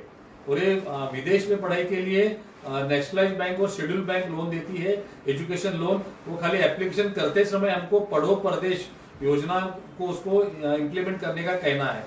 अगर बिना पढ़ो प्रदेश किया तो बाद में रिइंबर्समेंट इंटरेस्ट का नहीं मिलता है। और जो डोमेस्टिक एजुकेशन के लिए जो लोन चाहिए वो माइनॉरिटी का लोन, जो बिजनेस लोन है, उसी तरह से ये भी 30 लाख तक का लोन मिलता है 6% इंटरेस्ट से, या 3% इंटरेस्ट। हर स्टेट का अलग अलग होता है क्योंकि इसका इम्प्लीमेंटिंग एजेंसी स्टेट का माइनॉरिटी फाइनेंस डेवलपमेंट कॉर्पोरेशन होता है, उसके माध्यम से इम्प्लीमेंट होती है। कि डोमेस्टिक एजुकेशन का लोन बैंक से नहीं मिलता है माइनॉरिटी का। वो माइनॉरिटी फाइनेंस कॉर्पोरेशन जो स्टेट गवर्नमेंट का है, जिसका ऑफिस या तो कलेक्टर ऑफिस में होता है या डिस्ट्रिक्ट में कोई भी कलेक्टर ऑफिस से कनेक्ट एरिया में होता है। तो वो अलग अलग एरिया में हमारे वेबसाइट पे एड्रेस मिलेंगे या गूगल पे भी मिल जाएंगे, या आप मेल करेंगे तो आपको हम सर्च करके वो डिटेल दे सकते हैं। तो वो हर डिस्ट्रिक्ट में उसके ऑफिस होते हैं, वहां से ये लोन मिलते हैं। इसके अंदर सबसे बड़ा बेनिफिट है कर्नाटक में। तो कर्नाटक में हमारे जितने भी समाज के बंधु हैं उन तक ये जानकारी जरूर पहुंचाएं। विदेश में पढ़ाई के लिए इसके पहले सिर्फ लोन की स्कीम थी। 2015 में मेरी कर्नाटक के सीएम के साथ मीटिंग हुई, उसके साथ हम माइनॉरिटी मिनिस्टर के साथ मीटिंग में बैठे थे। तो मैंने उनको कहा कि हम सभी बच्चों को स्कॉलरशिप देते हैं भारत में पढ़ाई के लिए, लेकिन विदेश में जाने वाले बच्चों को लोन देते हैं, उनको भी कोई ना कोई स्कॉलरशिप देना चाहिए। क्योंकि काफी बच्चे और पेरेंट्स मुझे बोलते थे कि कम से कम एक 2-3 लाख रुपए का भी हमें सपोर्ट मिले तो वहाँ बच्चों का पॉकेट मनी और थोड़ा सा जो बाकी का खर्चा होता है उसमें सपोर्ट मिल सकता है। तो जो नॉर्मली मेरा अनुभव रहा, तो वो मिनिस्टर ने पूछा मुझे कि अभी विदेश में तो क्या जरूरत है, सारे पैसे वाले बच्चे जाते हैं पढ़ाई करने के लिए, उन्हें क्या स्कॉलरशिप की जरूरत है। मैंने कहा ऐसा कुछ नहीं है, विदेश में स्कॉलर बच्चे जाते हैं। फिर वो मिडिल क्लास के जो होते हैं, गरीब परिवार के भी जा सकते हैं अगर हम सपोर्ट करेंगे तो। ये जरूरी नहीं कि अमीर बच्चे ही विदेश में पढ़ाई करते हैं, तो उनको भी हमने कुछ ना कुछ स्कॉलरशिप देना चाहिए। तो उन्होंने पूछा कि कितना देना चाहिए, तो मेरी यही थी उम्मीद कि वो 2-3 लाख की मुझे आवश्यकता लगती थी, होना चाहिए। तो मैंने उनको कहा कि 10 लाख रुपए तो होना चाहिए विदेश में, क्योंकि वहाँ बहुत बड़े खर्चे होते हैं। तो उन्होंने मेरे पेपर पे वहीं 10 लाख एनुअल सैंक्शन ऐसा लिख दिया। तो वो स्कीम बन गई 10 लाख रुपए एनुअल स्कॉलरशिप की। 2 साल की पढ़ाई होती है, 20 लाख रुपए की स्कॉलरशिप की स्कीम बन गई। जब हमारी उम्मीद 2-3 लाख की थी, 20 लाख रुपए स्कॉलरशिप पिछले 5 साल से कर्नाटक स्टेट में जैन समाज के 185 बच्चों को 20 लाख रुपए की स्कॉलरशिप मिली है। ये पैसा वापिस नहीं करना है। ये पिछले साल तक सिर्फ कर्नाटक में था। हमने सभी स्टेट गवर्नमेंट को लिखा है, लेकिन अभी तक रिस्पांस सभी जगह से आया नहीं। लकीली आंध्र प्रदेश और तेलंगाना, ये दोनों स्टेट ने ये हमारी प्रपोजल एक्सेप्ट किया और अब आंध्र प्रदेश और तेलंगाना ये 2 स्टेट भी ये 20 लाख रुपए का स्कॉलरशिप देते हैं पिछले साल से। तो वहां भी हैदराबाद हो या हमारे उस दोनों स्टेट में कर्नाटक, आंध्र, तेलंगाना, इन 3 स्टेट में विदेश में पढ़ाई के लिए 20 लाख रुपए की स्कॉलरशिप मिलती है। जो भी हमारे परिचित संबंधित उन स्टेट में है उन्हें आप जरूर ये बताएं कि ये स्कॉलरशिप का फायदा जरूर लेना चाहिए जो भी बच्चे हमारे विदेश में पढ़ाई के लिए जाते हैं। जी, ये कर्नाटक की जो स्कीम है कि उसके लिए बहुत धन्यवाद। जो 2015 में मैं गोकाक में था, कर्नाटक में बेलगाम में हमारे मित्र थे, तो ये 20 लाख रुपए की इमीडिएटली 2015 में उसने जेईई दूसरे कॉलेज से पास किया था, और इसी 20 लाख रुपए उसको फर्स्ट ईयर में कर्नाटक गवर्नमेंट से उसको स्कॉलरशिप मिली है। आज वो यूएसए में गया है और 2 साल की पढ़ाई करके माइक्रोसॉफ्ट में $2 लाख की वो नौकरी कर रहा है। तो ये बताते हुए यहाँ पे खुशी होती है कि कर्नाटक गवर्नमेंट की ये स्कीम जो हुई, ये 4 राज्यों में अभी हुई है, ये पूरे भारतवर्ष में हो जाए तो शायद लाखों अपने। बिल्कुल, हमारा प्रयास शुरू है। मैं आपको बताना चाहूंगा 6 साल में लगभग 16 मुख्यमंत्रियों के साथ मैंने मीटिंग की भारत के अलग अलग राज्यों के, लेकिन सबसे पॉजिटिव रिस्पांस मुझे अगर कहीं मिला है तो वो कर्नाटक में मिला है। कौन से पार्टी की गवर्नमेंट है ये मत ले अपने लिए, क्योंकि मेरा पॉलिटिक्स मेरा कोई कंसर्न नहीं है, लेकिन कर्नाटक गवर्नमेंट प्रोएक्टिवली सबसे ज्यादा इसमें रिस्पॉन्ड किया, सबसे ज्यादा स्कीम दिया। एक हमने मंदिरों के लिए भी स्कीम मांगी थी, ये हमारे प्राचीन मंदिरों को तो सेंट्रल गवर्नमेंट ने दी, तो मैंने कहा छोटे छोटे मंदिर, वहाँ दिगंबर समाज बहुत रहता है रूरल एरिया में कर्नाटक में, तो वहाँ उनकी भी बहुत ज्यादा अपेक्षा नहीं होती कि छोटे छोटे बस्ती बोलते हैं वो मंदिर बनाते हैं। तो वो भी एक बार मिनिस्टर के सामने रखा, तो बोले सब जगह तो देना बड़ी रकम हमारे लिए पॉसिबल नहीं है, हम एक काम करते 10 लाख रुपए देते हैं आपको, फिर आप मंदिर रिपेयर कराओ या नया बनाओ, एक मंदिर को 10 लाख देंगे। कर्नाटक में कहीं भी जाओ, छोटे से छोटे गांव में छोटा मंदिर या तो नया बनाओ या रिपेयर करो, एक मंदिर को 10 लाख। ये सिर्फ भारत में कर्नाटक में ही ये स्कीम है। सर, अभिषेक जी का एक सवाल है कि जैन माइनॉरिटी एजुकेशन का कोई अहमदाबाद में सेंटर है? अहमदाबाद में हमारा चैप्टर है, लेकिन वो उसका ऑफिस अभी तक बनाया नहीं। राजेश जी राका हमारे आज जुड़े हुए, वो देखते हैं। हमारे हितेश भाई करके कोई है, उसका एड्रेस आपको शेयर में जरूर करने का प्रयास करूंगा। लेकिन मेरा सजेशन है, अहमदाबाद बहुत बड़ा शहर है, आप जालोर फेडरेशन के माध्यम से इनिशिएट लेके आप भी अगर इसका एक चैप्टर बना सकते हैं तो ये आज के सेमिनार का सार्थक होगा कि खाली हम बात नहीं करेंगे, उसका एंड तक वो पहुंचाएंगे, तो इस सेमिनार का भी मतलब है। तो आप उसके ऊपर भी जरूर सोचिए, किसी के ऑफिस में भी हम इसका ऑफिस बना सकते हैं। ये स्कॉलरशिप्स, लोन, चाहे वो सेल्फ हेल्प लोन हो या बिजनेस लोन हो जी, ये सब में कहीं ना कहीं जैन सर्टिफिकेट या हम मतलब जैन होने का प्रमाण देना जरूरी होता है। जी। लेकिन मेरा एक्सपीरियंस भी रहा, मैंने कुछ लोगों से बात की, अहमदाबाद में एक्सपीरियंस था कि 3 साल पहले काफ़ी सारे संघ ने फॉर्म कलेक्ट किए थे लोगों से जी, बट उसके बाद में कुछ लोगों के हाथ में कार्ड आए, कुछ लोगों के हाथ में वो मेंबरशिप आई है, लेकिन कहीं ना कहीं वो मेंबरशिप काफ़ी लोगों तक नहीं भी पहुंची। अच्छा, तो sir what is the easiest way कि क्या तरीका है कि आज अगर किसी के पास वो सर्टिफिकेट की, बिकॉज जब जरूरत पड़ती है कोई पर्सन जाता है। इसमें दो चीजें है राहुल जी। एक तो भारत के जितने भी स्टेट्स है उसमें 4 स्टेट ऐसे है जो गवर्नमेंट वहाँ माइनॉरिटी का सर्टिफिकेट इशू करती है। उसमें एक है कर्नाटक, दूसरा है तमिलनाडु, तीसरा है राजस्थान और चौथा है गुजरात। ये चारों स्टेट गवर्नमेंट की तरफ से माइनॉरिटी का सर्टिफिकेट इशू करते हैं। बाकी किसी भी स्टेट में गवर्नमेंट की तरफ से सर्टिफिकेट नहीं मिलता है। तो all India Jain minority federation है, ये काफी मतलब बड़े स्टोरी है, सब गवर्नमेंट के साथ हमारे जितने भी इंटरेक्शन हुए इंटरेस्टिंग है, लेकिन ये टाइम कंसर्न के साथ मैं सारी बातें यहाँ शेयर नहीं कर रहा हूँ। तो माइनॉरिटी हमारा जो फेडरेशन का सर्टिफिकेट है वो पूरे भारत में चलता है। गुजरात में एक प्रॉब्लम आता है, जो डोमिसाइल मतलब ओरिजिनल गुजरात के लोग हैं जैन लोग, उनको तो इजीली मिलता है, लेकिन जो आफ्टर 1970 के बाद जो गुजरात में माइग्रेट होके आए हैं उनको सर्टिफिकेट नहीं मिलता है। और ये मारवाड़ी समाज को बहुत बड़ा प्रॉब्लम गुजरात में आता है, जो 1970 के बाद माइग्रेट हुए हैं। तो ये माइनॉरिटी फेडरेशन का हमारा जो सर्टिफिकेट है वो सब जगह वैलिड है पूरे भारत में। कहीं भी जहाँ स्टेट गवर्नमेंट देती है वहां भी चलता है, जहाँ स्टेट गवर्नमेंट नहीं देती है वहां तो चलता ही चलता है। तो हमारा माइनॉरिटी फेडरेशन का सर्टिफिकेट हमने पिछले साल उसको फ्री देने का भी प्रयास किया। करीब 70,000 परिवारों को हमने फ्री सर्टिफिकेट दिए, लेकिन उसमें काफी सारी दिक्कत हमें आने लगी। उसका कॉस्ट भी बहुत हेवी है और ऑर्गेनाइजेशन के ऊपर फाइनेंशियल बर्डन इतना बढ़ने लगा तो हमने फिर से उसको मेंबरशिप फीस चालू किया है। एनुअल 500 रुपये फीस है। वो मेंबर को हम सर्टिफिकेट देते हैं, पूरे परिवार को, जो भी मेंबर बनता है उसको पूरे परिवार को सर्टिफिकेट देते हैं। और मेंबर को हर महीने हमारी मैगजीन आती है, उसमें माइनॉरिटी रिलेटेड सारे न्यूज रहते हैं, सारे स्कीम की जानकारी रहती है, और पूरे भारत में कहाँ कहाँ क्या हो रहा है समाज के अंदर वो जानकारी भी मिलती है। तो अभी लॉकडाउन के कारण फिजिकल प्रिंट 4 महीने से बंद है, वो वेबसाइट पे मिलता है और बाद में उसको फिजिकल आता है। हर महीने 80,000 कॉपी हमारे अभी सर्कुलेट होती है। तो ये मेंबर्स को सर्टिफिकेट मिलता है, वो माइनॉरिटी सर्टिफिकेट के रूप में आप उसको यूज कर सकते हैं। मैडम नितिन शाह का क्वेश्चन है, details regarding self help group. इसको जहां भी आप रहते हैं वहां की लोकल गवर्नमेंट जो होती है, मतलब अगर अहमदाबाद में रहते हो तो म्यूनिसिपल कॉर्पोरेशन है, छोटे गांव में रहते हो तो नगर पंचायत है या ग्राम पंचायत है, वहां इसको रजिस्टर कराना होता है। रजिस्टर कराने के बाद इसमें बैंक अकाउंट ओपन होता है सेल्फ हेल्प ग्रुप के नाम से, और वो बैंक अकाउंट ओपन होने के बाद इसके लोन के लिए आप अप्लाई कर सकते हैं।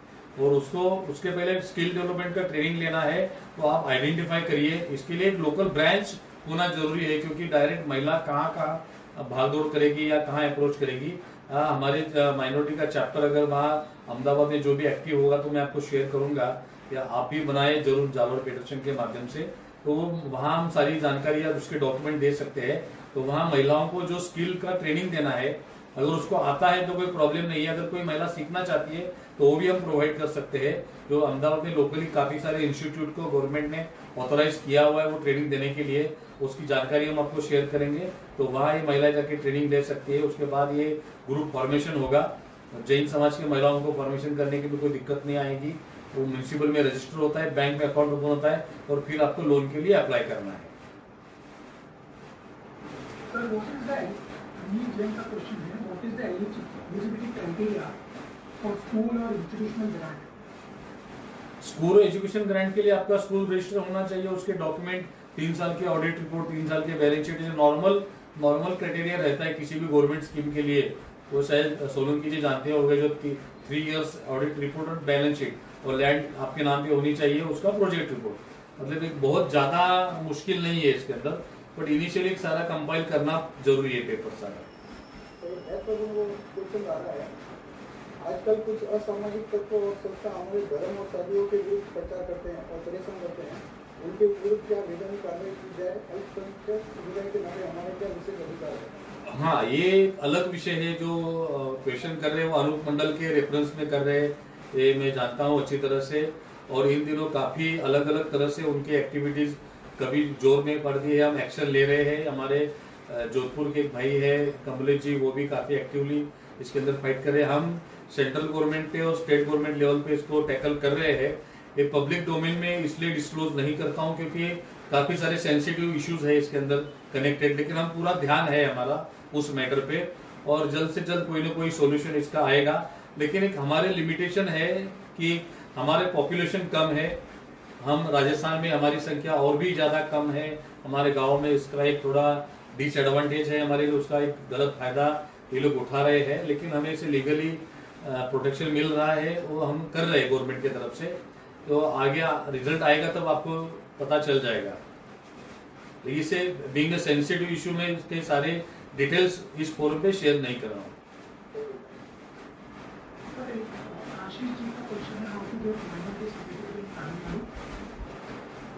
माइनॉरिटी स्टेटस या माइनॉरिटी सर्टिफिकेट, वो तो वहाँ के तहसीलदार को अप्लाई करना है आपको। तमिलनाडु में हमारे ब्रांचेस काफी एक्टिव है, चेन्नई में है, मदुरई में है, सेलम में है, कई जगह पे है। तो वहाँ हमारे जैन माइनॉरिटी फेडरेशन किसी को भी पूछेंगे तो आपको सावकारपेट में भी हमारे 2 ऑफिसेस है, तो वहाँ भी आपको मिलेंगे। हमारे वहाँ पूरा स्टाफ है, ऑफिस है सुगन हाउस में, तो वहाँ आपको फॉर्म भर के सर्टिफिकेट मिल जाएगा, कोई इशू नहीं आएगा। क्वेश्चन आया है कि कर्नाटका में जैसे स्कॉलरशिप की जो आपने बात की है, हाँ, उसके फैमिली में सपोज एक बच्चे को ऑलरेडी मिल गई है, दूसरे बच्चे को भी चाहिए उसको फॉरेन जाना, तो क्या वो मिलेगी? मिलेगी। एक से ज्यादा बच्चे के लिए भी एप्लीकेबल है? हाँ, एक से ज्यादा बच्चे के लिए भी एप्लीकेबल है, 2 से ज्यादा बच्चों को नहीं देते। भरत जी का क्वेश्चन है, after skill training we have to apply for loan और else we can before that also we can? आप उसके पहले भी कर सकते हैं, अगर आपके पास कोई एक्सपर्टीज है तो उसके पहले भी ले सकते हैं। स्किल लेना कोई कंपल्सन नहीं है, बट बहुत बार हमारे पास कोई एक्सपर्टीज अगर नहीं होता है तो हम क्या बिजनेस शुरू करना, ये इशू बन जाता है। तो वो गवर्नमेंट ने एडिशनल किया है कि आप वो ट्रेनिंग भी ले सकते हैं, और ट्रेनिंग लेने एक एडेड एडवांटेज होता है क्योंकि आप उसके एक्सपर्ट है और इसलिए आप वो बिजनेस शुरू कर रहे हैं। अदर ये कोई कंपल्सन नहीं है।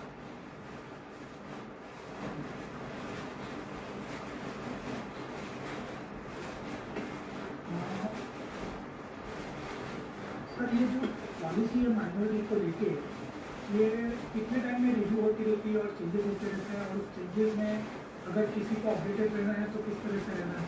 नहीं, इसमें ऐसे कोई ऑफिशियल टाइम फ्रेम नहीं है रिव्यू का।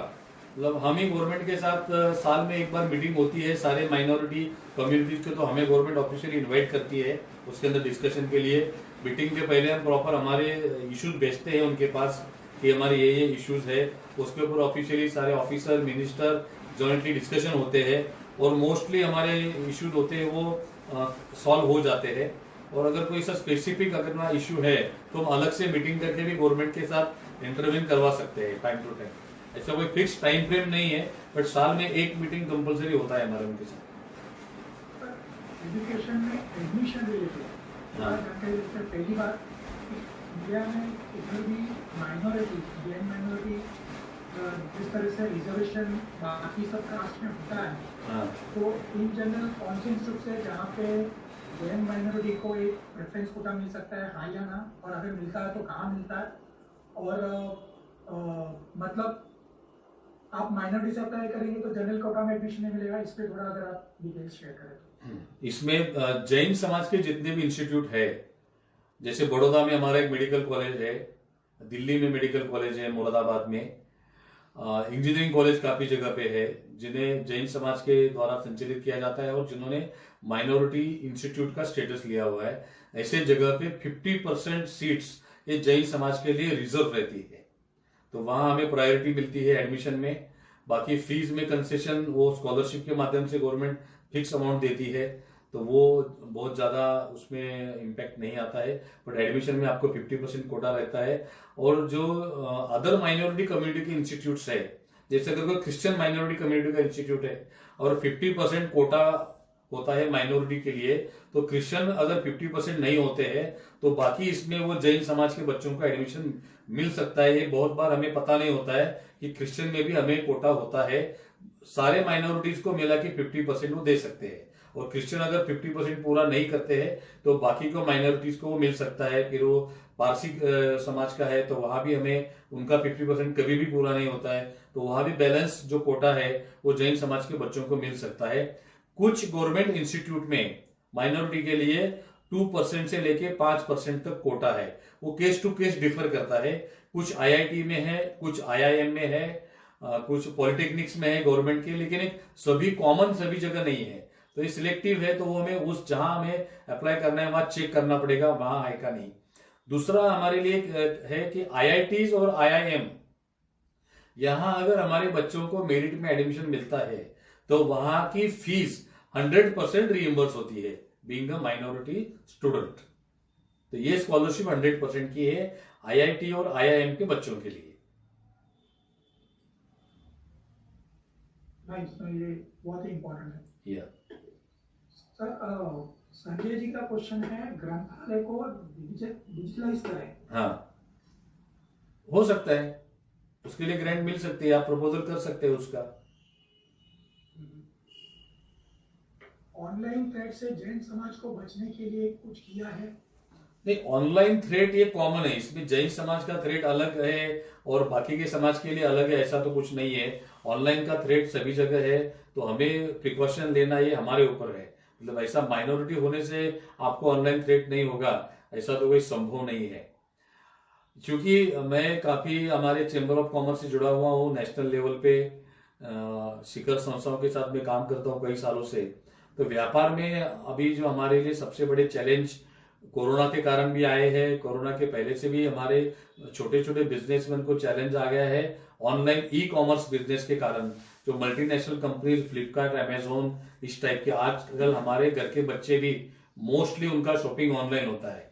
फट से कुछ लेना है, मोबाइल पे गए, सर्च किया, ऑर्डर किया, घर पे डिलीवरी आ गई। लेकिन हम ये नहीं सोच रहे कि जब हम अमेजन को ऑर्डर कर रहे, जब हम फ्लिपकार्ट को ऑर्डर कर रहे, तब हमारे एरिया के किसी जैन दुकान को बंद करने के लिए हम काम कर रहे हैं, क्योंकि कहीं ना कहीं उसका बिजनेस डैमेज हो रहा है और हमारे 50% बिजनेसमैन के दुकान बंद हो रहे हैं। तो कहीं ना कहीं हमें हमारे बिजनेस को एम्पावर करने के लिए ये टेक्नोलॉजी अडॉप्ट करनी पड़ेगी। हम फ्लिपकार्ट बंद कर नहीं पाएंगे, हम अमेजन बंद नहीं कर पाएंगे, लेकिन हमारे आज के जनरेशन को टेक्नोलॉजी के बिना संभव नहीं है। तो उन्हें वो टेक्नोलॉजी में, हमें वो टेक्नोलॉजी अडॉप्ट करके हमारे बिजनेस टेक्नोलॉजी में कन्वर्ट करने पड़ेंगे।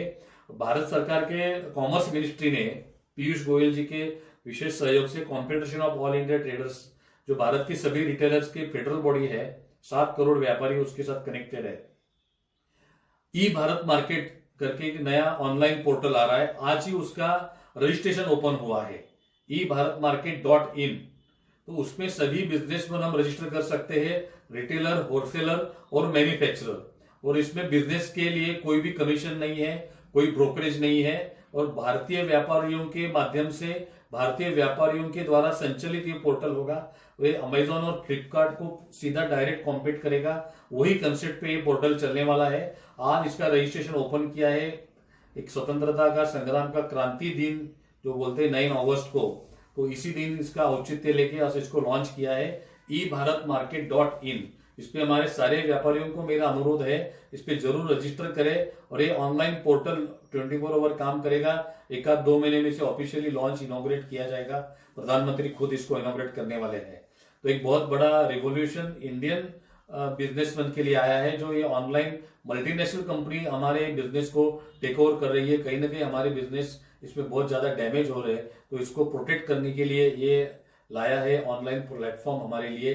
गवर्नमेंट ने कोरोना के पैंडेमिक में भी कई सारे हमारे बिजनेसमैन के लिए स्कीम भी लाई है, जैसे एमएसएमई के लिए 3 करोड़ का पैकेज है, जो एग्जिस्टिंग लोन के 20% तक का एडिशनल लोन विदाउट कोलैटरल और विदाउट एडिशनल मॉर्गेज गवर्नमेंट हमें देगी। और ये स्कीम व्यापारियों के लिए भी है, इनिशियली वो सिर्फ इंडस्ट्री के लिए दिया था। अनुराग ठाकुर जी से हमने इंटरवेन करवाया, नितिन गडकरी के सहयोग से इसमें हमने व्यापारियों को भी इंक्लूड करवाया है। अभी सिर्फ बचा है कोऑपरेटिव बैंकों को इंक्लूड नहीं किया है। हमारा प्रयास चालू है फिक्की के माध्यम से कि इसमें कोऑपरेटिव बैंकों को भी ऐड किया जाए, तो सभी लोगों को इसका बेनिफिट मिल जाएगा। तो ऐसे कई सारे इश्यूज हैं जो हमारे बिजनेस के लिए गवर्नमेंट के लेवल से भी चलते रहते हैं, जो माइनॉरिटी नॉन माइनॉरिटी सभी के लिए कॉमन भी रहते हैं। एक स्पेसिफिक क्वेश्चन है जी। और मिस्टर आदित्य फ्रॉम अहमदाबाद हैं। हाँ, he has got admission in Canada's one of the most prestigious university okay. and financially उनको थोड़ी प्रॉब्लम आ रही है, तो उन्होंने बैंक में अप्रोच भी किया था। पढ़ाओ प्रदेश स्कीम के बारे में कुछ गाइडेंस चाहते हैं वो जी। एंड ही इज आस्किंग कि भाई बैंक ऑफ इंडिया में जब वो गए थे अहमदाबाद में तो उनकी रिक्वेस्ट डिनाई हो गई है, तो ये किस तरह से सॉल्व हो सकता है। और साथ में जैन का भी यही क्वेश्चन था एक रिलेटेड, कि अगर कोई प्रॉब्लम आ रही है तो किसको अप्रोच किया जा सकता है, जैसे चाहे एजुकेशन लोन में हो, बिजनेस लोन हो, या जो भी माइनॉरिटी रिलेटेड बेनिफिट्स हमारे हैं या अधिकार हैं। इसमें राहुल जी क्या है, नॉर्मली हमने सब जगह देखते हैं हम लोग कि गवर्नमेंट के लोगों में या गवर्नमेंट ऑर्गेनाइजेशंस के लोगों की एक टिपिकल मेंटेलिटी रहते हैं कि वो नया काम बढ़ाना नहीं चाहते, और ये लोन देने समय इन दिनों कहीं ज्यादा ही प्रिकॉशंस लेने का प्रयास करते हैं, या एक निगेटिव अप्रोच रहता है कई जगह पे। ये depend on bank to bank. हो सकता है किसी बैंक का मैनेजर थोड़ा सा उस तरह का होगा, तो आप किसी और बैंक में ट्राई कर सकते हैं। नॉर्मली कोई बैंक इसको रिजेक्ट नहीं कर सकती है अगर आपके पेपर प्रॉपर है और उनके क्राइटेरिया फुलफिल करते हैं। तो पढ़ो प्रदेश ये सिंपल स्कीम है, वो गवर्नमेंट ने सभी बैंकों को उसके डायरेक्टिव दिए हुए हैं, आपको उनके नॉर्मल गाइडलाइन फॉलो करने हैं बैंक के। सिर्फ ये पढ़ो प्रदेश के अंदर वो एडिशनल एप्लीकेशन करते हैं, वो हमारे जैन होने का प्रूफ मांगेंगे, वो प्रूफ आपको सबमिट करना है, और वो लिस्ट उतने फाइनेंस की गवर्नमेंट को जाएगी। माइनॉरिटी मिनिस्ट्री में तो इंटरेस्ट सबवेंशन वो बैंक को गवर्नमेंट की तरफ से आएगा, तो अगर आगे पीछे आता है तो आप इंटरेस्ट पे भी करते हैं तो बाद में आपको रीइंबर्स हो सकता है। तो इसमें जीतो का एक अच्छा सेक्टर काम करता है। जीतो के चैप्टर अहमदाबाद में बहुत एक्टिव चैप्टर है, वहां एजुकेशन लोन का एक अलग विंग है, तो उनके भी काफी सारे बैंकों के साथ रेगुलर टच में रहते हैं बैंक के लोग। तो अगर जीतो का हेल्प लेंगे तो वो भी आपको सपोर्ट होगा, बैंक से मिलने में थोड़ा अगर दिक्कत आता है तो उसके वो प्रॉब्लम आपका सॉल्व हो जाएगा एजुकेशन लोन के लिए। कोई भी अगर हम जैसे सोलंकी जी हैं, चार्टर्ड अकाउंटेंट भी इसमें हेल्प कर सकते हैं। बैंक को थोड़ा सा आप दबा के बोलेंगे तो भी वो करेगा। बहुत बार बैंक ऐसा इग्नोर करने का कोशिश करते हैं। या फिर अगर ऐसा कोई बहुत स्पेसिफिक दिक्कत है तो आप हमें अप्रोच करिए। हमारे ऑफिस से कोई ऑफिसर हमारा या कोई हमारे पदाधिकारी उन ऑफिसर के साथ बात करके उनको उसमें सपोर्ट करने का प्रयास करेंगे। नॉर्मली हो जाता है, मतलब ऐसा कोई दिक्कत नहीं आएगी उनको। Sir, is there any scholarship for students above the age of 18 or people above 18? हाँ 80 हाँ मिलता है ना। किसी भी एजुकेशन के लिए स्कॉलरशिप मिलती है गवर्नमेंट की। सर, सूरत में कोई मेंबर है, उनको प्रॉब्लम आ रही है मेंबरशिप के लिए, तो AIGMF के कोई वहां पे संस्था है कि जहां से वो मेंबरशिप? वहां हमारे गणपत बंसाली है, आपको उनका नंबर देता हूं अभी। आप उनसे अप्रोच करेंगे तो आपको गाइड करेंगे और आपको मेंबर, आप हमारे वेबसाइट पे डायरेक्ट भी ये कर सकते हैं। अगर आपको कोई प्रॉब्लम आता है तो गणपत जी का नंबर भी लिख लीजिए 94261 19871।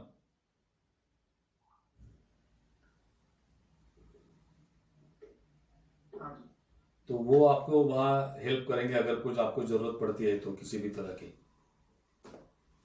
तो वहां हमारे जैन समाज के विधायक भी है, हर्ष संघवी, वो भी अपने फेडरेशन से जुड़े हुए हैं शुरू फ्रॉम द डे वन, वो लाइव मेंबर है।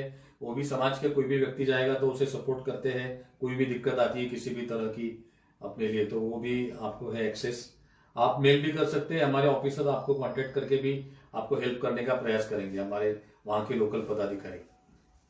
यही प्रश्न ललित जी का है from Ahmedabad. How do we get minority certificate and from where in Ahmedabad? ये तहसीलदार ऑफिस है, मामलतदार ऑफिस बोलते हैं आप गुजरात में उसको। मामलतदार ऑफिस से सर्टिफिकेट मिलता है। आपके एरिया के कोई कॉर्पोरेटर को भी बोल देंगे या कोई गुजराती कॉर्पोरेटर होगा अपना जैन समाज का पार्षद, तो वो भी आपको ये करा दे सकता है।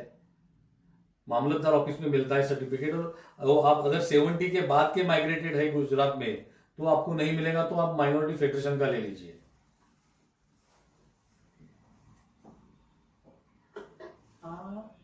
एक क्वेश्चन था कि क्राइस्ट समाज के बच्चों को क्रिश्चियन यूनिवर्सिटी में फीस कम से कम होती है, क्या जैनों से संचालित एजुकेशन इंस्टीट्यूट में भी जैनों की फीस कम लेते हैं?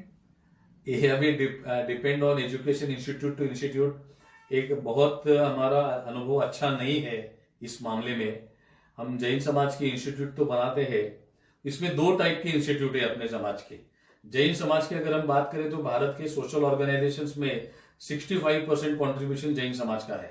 2/3 सोशल ऑर्गेनाइजेशन ये जैन समाज के। एजुकेशन की अगर बात करें तो 3000 से ज्यादा इंस्टीट्यूट है, जो 12,000 स्कूल हम चलाते हैं पूरे भारत में।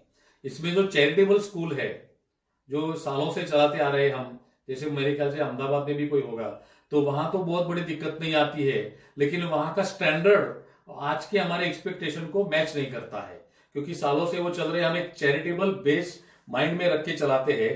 मैं कई भारत भर में घुमा हूं, ट्रस्टी मिलते हैं, स्कूलों के पदाधिकारी मिलते हैं, बोलते हम भी यहाँ स्कूल चलाते हैं, कितने बच्चे हैं? बोलते 1000 है, कोई बोलता है 2000 बच्चे हैं। मैं उनको पूछता हूँ कि आपका बच्चा कहाँ जाता है, तो बोलते हैं हमारा बच्चा तो वो सेंट जेवियर स्कूल में जाता है, या कोई और नाम बताते हैं क्रिश्चियन इंस्टीट्यूट का। हम जैन समाज की स्कूल चलाते हैं, हम चेयरमैन है, लेकिन हमारे बच्चा किसी क्रिश्चियन स्कूल में जाके पढ़ता है। ये हमारी सबसे बड़ी विडंबना है, क्योंकि हमें लगता है कि हमारे स्कूल में हम अच्छा एजुकेशन देते ही नहीं है, क्योंकि हमने वो स्टैंडर्ड मेंटेन नहीं किया है। लेकिन हमारे मित्र है, आप भी जानते हो कि गणपत जी चौधरी बहुत बड़ी स्कूल बना रहे हैं अहमदाबाद में इंटरनेशनल लेवल की। उस टाइप के स्कूल हमने सब जगह बनाने चाहिए।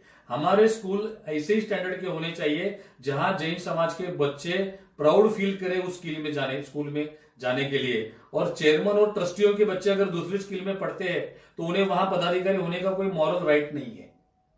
मैं भी स्कूल चलाता हूं 29 साल से कोल्हापुर में। 4000 बच्चे हमारे स्कूल में पढ़ते हैं, जैन बच्चे बहुत कम है, लेकिन मेरी तीनों बेटियां मेरे स्कूल में पढ़ी है। ये मैं प्राउडली बोल सकता हूं, पूरे उनके स्कूल एजुकेशन वो मेरे ही स्कूल में पढ़ी है। तो ये हमारे स्कूल का स्टैंडर्ड वैसे बनाना होगा। सालों से हमारे चल रहे पुराने स्कूल उनको रिवाइव करना पड़ेगा, उनका इंफ्रास्ट्रक्चर इंप्रूव करना पड़ेगा, और वो इंटरनेशनल स्कूल जैसा स्टैंडर्ड हमें बनाना पड़ेगा। और जैसे क्रिश्चियन समाज में होता है, क्रिश्चियन कम्युनिटी ने अरबों रुपए खर्च किए हैं एजुकेशन के ऊपर, और उन्होंने धर्मांतरण करवाया इसके ऊपर।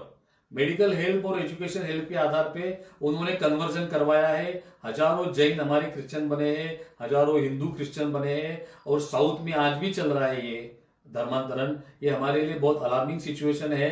हम आपस में इतने बटे हुए हैं, हम सारे खुद इतने बुद्धिशाली है, हम सब खुद को नेता मानते हैं, हम किसी और को नेता मानने को तैयार नहीं है। वो कौन आया हमें सिखाने वाला? हम सारे अपने आप में इतने बुद्धिशाली है, और उसके खामियाजा हमारा समाज बहुत बड़े लेवल पे भुगत रहा है। क्रिश्चियन कम्युनिटी ने सालों से एजुकेशन पे बहुत फोकस किया है, बहुत ज्यादा इन्वेस्ट किया है। मैं कर्नाटक हमारे महाराष्ट्र में कोकण एरिया में नया डिस्ट्रिक्ट बना एक 10 साल पहले, ओरोस करके सिंधुदुर्ग में डिस्ट्रिक्ट हेडक्वार्टर नया बना। वहां मेरे मित्र कलेक्टर बने थे, तो मैं उसको मिलने गए तो वो बोला तू कोल्हापुर में चलाता है, हमारे यहाँ पे एक स्कूल चालू कर। मैं बोला जगह दे दो, ले लो, मैं देता हूँ, ये फाइल ले ले, इसके हिसाब से प्रपोजल बना के दे। उन्होंने डॉन बॉस्को स्कूल का फाइल मुझे दिया था देखने के लिए। तो ऐसे मैंने जस्ट देखा उनका प्रपोजल, तो बैलेंस शीट देखी। हम तो बनिए हैं तो पहला नजर अपना पैसों के उस पर जाता है। बैलेंस शीट देखी तो उनको उस साल 10 साल पहले की बात है, उनके इटली का या कोई फ्रांस का कोई ऑर्गेनाइजेशन है क्रिश्चियन समाज का, वहां से उनको हर साल 6 करोड़ रुपए आता था उस एक स्कूल के लिए। गवर्नमेंट उनको ग्रांट देती है अलग, और उनको विदेश से उनके क्रिश्चियन फेडरेशन से हर स्कूल को हर साल करोड़, 2 करोड़, 5 करोड़, 10 करोड़ इतनी अमाउंट आती है। आज जैन समाज में हम इतने बड़े दानदाता है हमारे, लेकिन हमारे स्कूल की या एजुकेशन सिस्टम को रन करने के लिए ऐसी कोई व्यवस्था हम निर्माण नहीं कर पाए। अब जितो प्रयास कर रहा है ऐसा कोई मॉड्यूल लाने का स्कूल एजुकेशन में भी, इंटरनेशनल स्टैंडर्ड के स्कूल, और जितो कुछ फंडिंग करेगा, इस तरह का एक मॉड्यूल बनाने का चल रहा है। तो हमें इस एक्टिविटी को, जीतो के एक्टिविटी को भी हमें सपोर्ट करना चाहिए, समाज को भी। AIJMF की मेंबरशिप का कुछ प्रोसेस वगैरह है? ऑनलाइन अप्लाई कर सकते हैं आप उसको, और उसकी मेंबरशिप फीस वगैरह 500 रुपए है एनुअल मेंबरशिप की फीस। और भी कैटेगरीज है, टर्म मेंबर है 5000 के, लाइफ मेंबर है, पेटर्न मेंबर है, बट एक मिनिमम मेंबरशिप अगर बोलते हैं तो 500 रुपए एनुअल मेंबरशिप है हमारी। सर, गवर्नमेंट आजकल काफी इंसेंटिव्स देती है फॉर स्टार्टअप्स। यस, तो वो एक जनरल स्कीम है, तो उसी के अंदर की माइनॉरिटी जो जैन हैं, उनमें कुछ एडिशनल इंसेंटिव्स है, एडिशनल बेनिफिट्स है स्टार्टअप के लिए? नहीं, उसको माइनॉरिटी के लिए कोई अलग से नहीं है, वो जनरल सभी के लिए वो हमें भी मिलते हैं। अच्छा। ये बिजनेस लोन जो है 30 लाख का, ये आप स्टार्टअप के लिए भी ले सकते हैं 6% इंटरेस्ट का। अच्छा, उसमें स्टार्टअप भी इंक्लूड करते हाँ, हैं? स्टार्टअप भी, सर्विस इंडस्ट्री भी इंक्लूड है? सर्विस इंडस्ट्री भी इंक्लूड है, एग्रीकल्चर ये भी इंक्लूड है उसके अंदर। सर, स्कॉलरशिप जो होती है generally scholarship is for marks, तो उसमें कोई बेसिक एलिजिबिलिटी क्राइटेरिया है कि नहीं, इसमें ये अलग स्कॉलरशिप है। मतलब ये आपको ज्यादा मार्क मिले उसकी स्कॉलरशिप नहीं है, ये डिप्राइविंग स्टूडेंट्स को एम्पावर करने के लिए है। मतलब वो पैसे के कारण एजुकेशन नहीं ले सकता है, या जो सबसे ज्यादा गरीब है उसको स्कॉलरशिप देनी है। तो इसका गवर्नमेंट का पैरामीटर है हाईएस्ट मार्क और लोएस्ट इनकम। इसको एक कंप्यूटराइज सिस्टम में सिलेक्ट होता है, वो पहले सिलेक्ट होता है जिसके मार्क ज्यादा है और सबसे कम इनकम है। तो इसका इनकम भी जो स्कूल एजुकेशन का स्कॉलरशिप है वो सबसे गरीब लोगों के लिए, जिसका एनुअल इनकम 1 लाख। अभी 1 लाख इनकम वाले कौन हो गए? लेकिन आप बिलीव नहीं करेंगे, भारत भर के, मतलब मैं सभी जैनों की बात करता हूँ, इसमें दिगंबर समाज का रेशो ज्यादा है। तो वो स्कूल स्कॉलरशिप के लिए भी हमारे 1 लाख से ज्यादा एप्लीकेशन है पिछले साल, जिसका एनुअल इनकम 1 लाख के अंदर है। फिर वो चलो सर्टिफिकेट सही है गलत है इसके अंदर हम नहीं जाते, गवर्नमेंट भी नहीं जाती। आप डॉक्यूमेंट प्रोवाइड करते हो, उसके ऊपर गवर्नमेंट एक्सेप्ट करती है, आगे जाता है। तो वो इनकम बेस्ड है, इनकम और मार्क का कॉम्बिनेशन है। हाईएस्ट मार्क और लोएस्ट इनकम इसको प्रायोरिटी है। Any more questions? सर, अभी ये एक वेबसाइट या 2 वेबसाइट जिसपे ये सारी, बिकॉज आपने आज अच्छा सेशन लिया, काफी कुछ शेयर किया है, बट क्या होता है कि कुछ समय बाद में अगेन रिमेम्बर करना मुश्किल होता है या ध्यान नहीं रहता। तो 1 या 2 वेबसाइट जहाँ पे ये सारी इंफॉर्मेशन इंक्लूडिंग कोई एलिजिबिलिटी क्राइटेरिया हो, कोई पर्टिकुलर रेस्ट्रिक्शन हो, कोई कंडीशंस हो, हर अलग एस्पेक्ट के साथ, चाहे वो लोन हो या स्कॉलरशिप हो। हमारा जो वेबसाइट है जहाँ पे सब इंफॉर्मेशन को भी सिंपल फॉर्मेट में, बिल्कुल आपको AIJMF का हमारा जो वेबसाइट है इसमें सारी जानकारी है। सभी जितने भी एग्जिस्टिंग स्कीम है उसके एलिजिबिलिटी क्राइटेरिया, डॉक्यूमेंट का प्रोसेस, उसका स्कीम का डिटेल है, सारी जानकारी हमारे वेबसाइट के ऊपर अवेलेबल है। हमारे फेसबुक ग्रुप पे आप ज्वाइन करो, जैन माइनॉरिटी फेडरेशन का FB ग्रुप, जितने भी आपके परिचित जैन हैं सबको उसके अंदर आप ज्वाइन करो, तो उसमें अपडेट मिलते रहेंगे। क्योंकि आजकल फेसबुक हर कोई व्यक्ति फेसबुक से जुड़ा हुआ है, तो उसमें आपको अपडेट मिलते रहेंगे। हमारे यूट्यूब चैनल ये भी बहुत इंपॉर्टेंट है मीडिया से, सोशल मीडिया से कनेक्ट रहने का, क्योंकि आज का जो हमारा सेशन है अभी फेसबुक लाइव चल रहा है तो वहां भी लोग देख रहे हैं, यूट्यूब पे भी हम अपलोड करेंगे आपके पास रिकॉर्डिंग लेके। तो यूट्यूब पे गुजराती में भी मेरे सेशंस हैं, हिंदी में है, मराठी में है, अलग अलग सब्जेक्ट वाइज है, तो ये सारे यूट्यूब में भी आपको अपडेट मिलते रहेंगे। जैन माइनॉरिटी फेडरेशन इसी नाम से हमारा यूट्यूब चैनल है, उसमें भी आप सब्सक्राइब करें। सिर्फ वीडियो देखने का नहीं, उसको सब्सक्राइब करना ये ज्यादा जरूरी, तो आपको इंटीमेशन मिलते रहता है जब भी कोई नया अपलोड होता है उसके अंदर। तो ये वेबसाइट के ऊपर हमारी सारी जानकारी है, और आपको कोई क्लियर नहीं होता है, अगर कोई आप पढ़ते हैं पूरा स्कीम और फिर भी आपके मन में कोई डाउट है तो हमारा मेल आईडी पे आप ईमेल करिए, ये सबसे अच्छा माध्यम है। आपको विद इन 36 आवर, मतलब आप 48 आवर्स पकड़ लीजिए, आपको उसका रिप्लाई आ जाएगा। और उससे भी अच्छा है कि आप एक फैसिलिटेशन सेंटर सब जगह होना चाहिए। हमारा बहुत ज्यादा मेरा रिक्वेस्ट है आप सभी को कि एक अच्छा सेंटर आप अहमदाबाद में इसका जरूर बनाओ। एक ऑफिस चाहिए, वहां बोर्ड चाहिए, all India Jain minority federation का Ahmedabad chapter run by Jalore federation, या और जो भी आपके पास व्यवस्था हो, एक ऑफिस, वहां कंप्यूटर चाहिए, नेट का कनेक्शन चाहिए। आप भले हफ्ते में 2 दिन रखो उसका टाइमिंग, हफ्ते में 3 दिन रखो, 2 घंटा रखो, व्हाटएवर जो भी आपके लिए कन्वीनियंट है। अगर पेड एम्प्लॉय रख सकते हैं तो और भी अच्छी बात है, नहीं रख सकते तो हम वॉलंटियरिंग करो। काफी सारे हमारे समाज के युवा वॉलंटियरिंग करने के लिए भी तैयार रहते हैं, और ऐसे कोई आप 4-5 लोगों की टीम बनाते हैं तो हम उसको स्पेशलाइज ट्रेनिंग भी दे देंगे अलग से, कि कोई एक बंदा स्कॉलरशिप का काम देखे, एक कोई बिजनेस लोन का काम देखे, एक कोई हमारे वुमेन्स की जो स्कीम है उसका काम देखे, और एक समाज के जो भवन के इश्यूज है या मंदिरों के है या ज्ञान भंडार के ऐसे इश्यूज देखे। ऐसे अलग अलग विषयों पे अलग अलग वॉलंटियर्स भी अगर हम उनको ट्रेनिंग दे तो वो भी एक अच्छा ऑप्शन हो सकता है।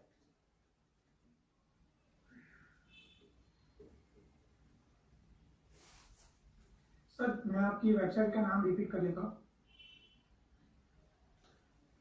.in नहीं, आपका www.aijamf.in।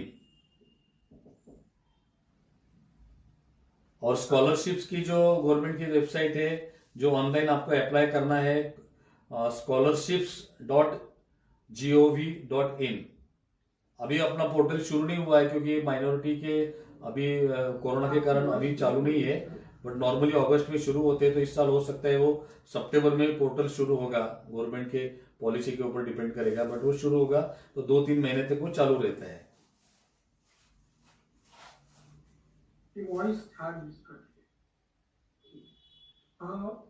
सर जितेंद्र जी, जयंतिला जी, क्वेश्चन आंसर्स एक आध और कोई क्वेश्चन हो तो भेज, कोई सीधा आए तो मैं पूछता हूँ, और मैं shall be move on. I think सब क्वेश्चंस हो गए हैं मेरे अनुसार, अब कोई क्वेश्चन बचे नहीं है। जितेंद्र जी आप, हेलो, हाँ जितेंद्र जी बोलिए।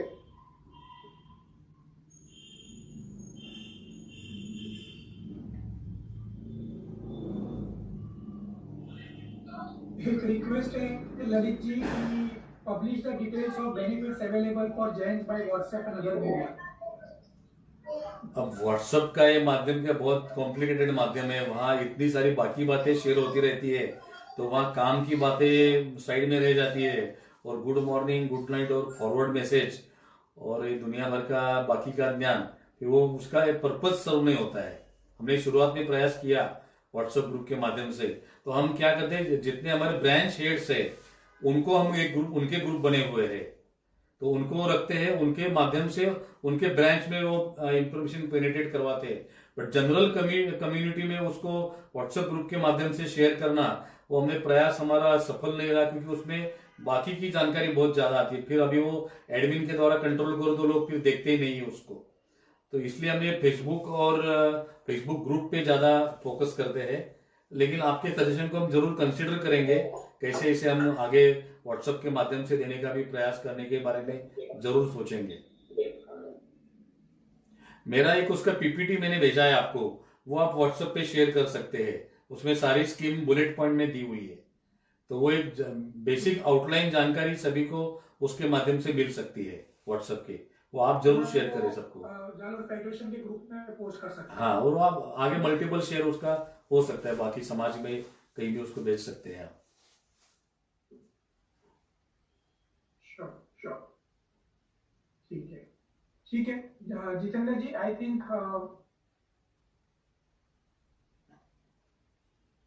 आवाज नहीं आ रही है जितेंद्र जी। हाँ जी, हाँ जी, आप टेक ओवर कीजिए अभी। हेलो हाँ जी। जितेंद्र जी, आई थिंक अभी क्वेश्चंस हम लोग we are done with the questions, तो shall we move to the vote of thanks to Lalit ji. Lalit ji ने इतना सिंपल वे में सब समझाया है, तो shall we go for vote of thanks. या वोट ऑफ थैंक के पहले एक इम्पोर्टेंट जो अनाउंसमेंट है, अपनी इसी सीरीज में जो जालोर जिला जन फेडरेशन की जो अपना 2 वेबिनार हुए हैं, उसी क्रम में ये कोरोना का जो टाइम है और अपने व्यापार की दिक्कतों को देखते हुए बिजनेसमैन के लिए बकाया धन वसूली और व्यापार में जोखिम को कम करने पर एक वेबिनार का आयोजन अपन अगले 30 अगस्त को या 6 सितंबर दोनों में से एक दिन करने वाले हैं। सभी से रिक्वेस्ट है कि उसको जरूर अटेंड करें। वो स्पेशली जो अपने पैसा फंसा हुआ है या रिकवरी का क्या क्या टूल हो सकते हैं, कैसे निकाल सकते हैं, उसके बारे में ये अगला सेशन रहेगा। तो ये सभी बिजनेसमैन के लिए बहुत इंपॉर्टेंट सब्जेक्ट आज की तारीख में बना हुआ है। और इसी के साथ में मैं वोट ऑफ थैंक्स के लिए इनवाइट करना चाहूंगा श्री अरविंद जी शाह को, जो अपने कोषाध्यक्ष हैं, कि वो वोट ऑफ थैंक्स दें। अरविंद जी। अभिषेक, अरविंद जी को अनम्यूट करना। एक मेरा राहुल जी छोटा सजेशन ऐसा है, अहमदाबाद में जैन समाज, मतलब वैसे तो हमारा जैन धर्म का धार्मिक कैपिटल बोल सकते हैं अहमदाबाद को, लेकिन यहाँ जरूरतमंद जैन समाज के लोगों की संख्या भी बहुत है। तो उन्हें हम बिजनेस में या एम्प्लॉयमेंट में, हमारे जैन बिजनेसमैन या इंडस्ट्री जितनी है वहां हमारे जैन समाज के लोगों को एम्प्लॉयमेंट कैसे प्रोवाइड कर सके हम, इसके बारे में भी थोड़े प्रयास जरूर होने चाहिए। कनेक्ट करने का जो बात है, तो जरूरत भी होती है लोगों को कनेक्ट करवाना होता है, या लोगों को कोई बिजनेस प्रोवाइड करें हम, अपॉर्चुनिटीज। हाँ, उसके बारे में भी आप जरूर कोई सोचे तो मेरी तरफ से भी जो सहयोग पॉसिबल होगा मैं जरूर करने का प्रयास करूंगा उसके अंदर भी। नहीं Lalit ji, thanks for this. मैं आपको जस्ट इन्फॉर्म करना चाहता हूँ कि हमने रिसेंटली अभी कुछ दिन पहले ही ये करीब ये जालोर जिला जैन फेडरेशन के अंदर हम लोगों ने डिस्कस किया था, and we have just started. हमने एक ग्रुप बनाया है जहाँ पे हम कुछ प्रोफेशनल्स उस ग्रुप में हैं, और हम कोशिश ये कर रहे हैं उसमें कि coordinate between job seekers and job providers. तो एक तरफ कुछ इंडस्ट्रीज को भी हम उस ग्रुप में लेने की कोशिश कर रहे हैं। एक हमारा ग्रुप ऐसा होगा जहाँ पे जो जॉब प्रोवाइडर्स हैं, एम्प्लॉय प्रोवाइडर्स हैं, जहाँ एम्प्लॉयमेंट प्रोवाइडर्स हैं, जो बिजनेस कर रहे हैं, जो इंडस्ट्रीज है जिनकी कोई नीड है, और सामने हमारे पास कुछ अच्छे क्या कहते हैं, जो स्टूडेंट्स हैं, रिसेंटली क्वालिफाइड हैं, उनको हम किस तरह से हेल्प कर सके, तो वो हमने प्रयास शुरू किया है अभी। बहुत अच्छी बात है राहुल जी, बना देंगे, बहुत अच्छी बात है। इसमें जो हेल्प होगी हम आपसे जरूर संपर्क करेंगे। हमारे महेंद्र भाई आज इस सेशन में कोई हेल्प चाहिए हो, बिल्कुल, आपको भी हमारे ऑर्गेनाइजेशन से जो भी हेल्प चाहिए हो, बिल्कुल बिल्कुल, as far as this aspect is concern, we will be happy to coordinate. हमारे महेंद्र भाई आज के सेशन में जुड़े हैं आपके साथ। उनके साथ मेरी कल बात हुई तो वो बोले अनपढ़ भी है हमारे, ज्यादा पढ़ा लिखा भी नहीं है, ऐसे 10-20 लोग भेज दो, मैं उनको जॉब दे दूंगा मेरे पास। मतलब उन्हें हमें कोई दान देने से अच्छा हम उन्हें कोई जॉब दे, वो 5-7 हजार भले छोटा मोटा काम करे, कुछ न कुछ काम करके वो पैसा ले। तो वो बोले ऐसे अगर पढ़े लिखे भी नहीं है, उसको कोई एक्सपर्टीज नहीं है, फिर भी मैं रखूंगा उसको, 10-20 लोग भेज दो। बोले आप अहमदाबाद का कोई है तो जिसको जरूरत है ऐसी, तो वैसे मैं इसी में ऐड करना चाहूंगा बात को जी। अपने गोकाक के अंदर जब मैं 96 में पहली बार आया तो अपने वहां पे फैक्ट्री में 800 लोग थे। उसमें से कम एक चाय की मीटिंग हुई, उस वर्कर फैकल्टी में से प्रोडक्शन साइड में जो वर्कर है उसमें 100 लोग ऐसे निकले जो अपने जैन समाज के थे, जिनका नाम भी वो न तो जैन का पालन करते थे और न जैन समाज का उनको मालूम नहीं था, जैसे कित्तूर हुआ, ओस्मनी हुआ। हम लोगों ने जब आश्चर्य किया कि आप जैन लोग और वर्कर से, बोला हम वहाँ कितने सालों से यही काम कर रहे हैं। हमने 100 लोगों का एक अलग ग्रुप बनाया, उनको अलग से ट्रेनिंग दिया, अलग से उनको प्रमोट करते गए कि जो भी यदि ये जैन मैनेजमेंट की कंपनी है तो उसको कैसे प्रमोट किया जाए और कितना हो सके। तो 96 में कर्नाटका में कुछ काफी एरिया में ऐसे लोग हैं जो आज भी जैन होते हुए भी कहीं पे प्रोडक्शन का काम करते हैं, कोई वर्कर का काम करता है। तो वैसे ही अहमदाबाद में इस एरिया में, क्योंकि मैं यहाँ पे 2015 में आया हूँ, अहमदाबाद में ऐसा काफी एरिया में जहाँ पे रिक्शा भी चलाते होंगे, काफी है ना। कम्युनिटी के लोग हैं। 600 से ज्यादा लोग हैं यहाँ रिक्शा चलाने वाले अहमदाबाद में, जैन समाज के। तो उनको कैसे अपन अपलिफ्टमेंट या कैसे उनको ऊपर कर सके, वो भी अपने को एक बार सोचना चाहिए। बिल्कुल, जरूर। अभी अरविंद जी से निवेदन करता हूँ, अरविंद जी साहब, वोट ऑफ थैंक के लिए। जय जिनेंद्र। जय जिनेंद्र। जालोर जिला जन फेडरेशन के द्वारा आज के इस आयोजित कार्यक्रम में श्री ललित जी गांधी ने जो अपना अमूल्य समय देकर पूरे इस कार्यशाला को अल्पसंख्यक के बारे में, माइनॉरिटी के जो प्रमुख है, प्रेसिडेंट ऑफ द माइनॉरिटी, उन्होंने जिस तरह से समझाया और उन्होंने अपना समय दिया, उसके लिए जालोर जन जिला फेडरेशन का खूब आभारी है। उसके साथ में इसी कसम को सुचारू रूप से राहुल जी और जितेंद्र जी ने जो इतना व्यवस्थित 2 घंटे तक उन्होंने अपना भी समय देकर और उसे इतने दिन से 5-7 दिन से इस कार्य में लगे हुए थे और जो उन्होंने सेवा दी है उसके लिए भी JJF उनका भी आभारी है। उसके साथ में मंगलाचरण के लिए जो लता जी ने अपना मधुर कंठ से जो मंगलाचरण करवाया उसके लिए भी JJF उनके आभारी है। उसके साथ में जो भी अभिषेक जी ने भी इस लाइन को ज्वाइन करने के लिए और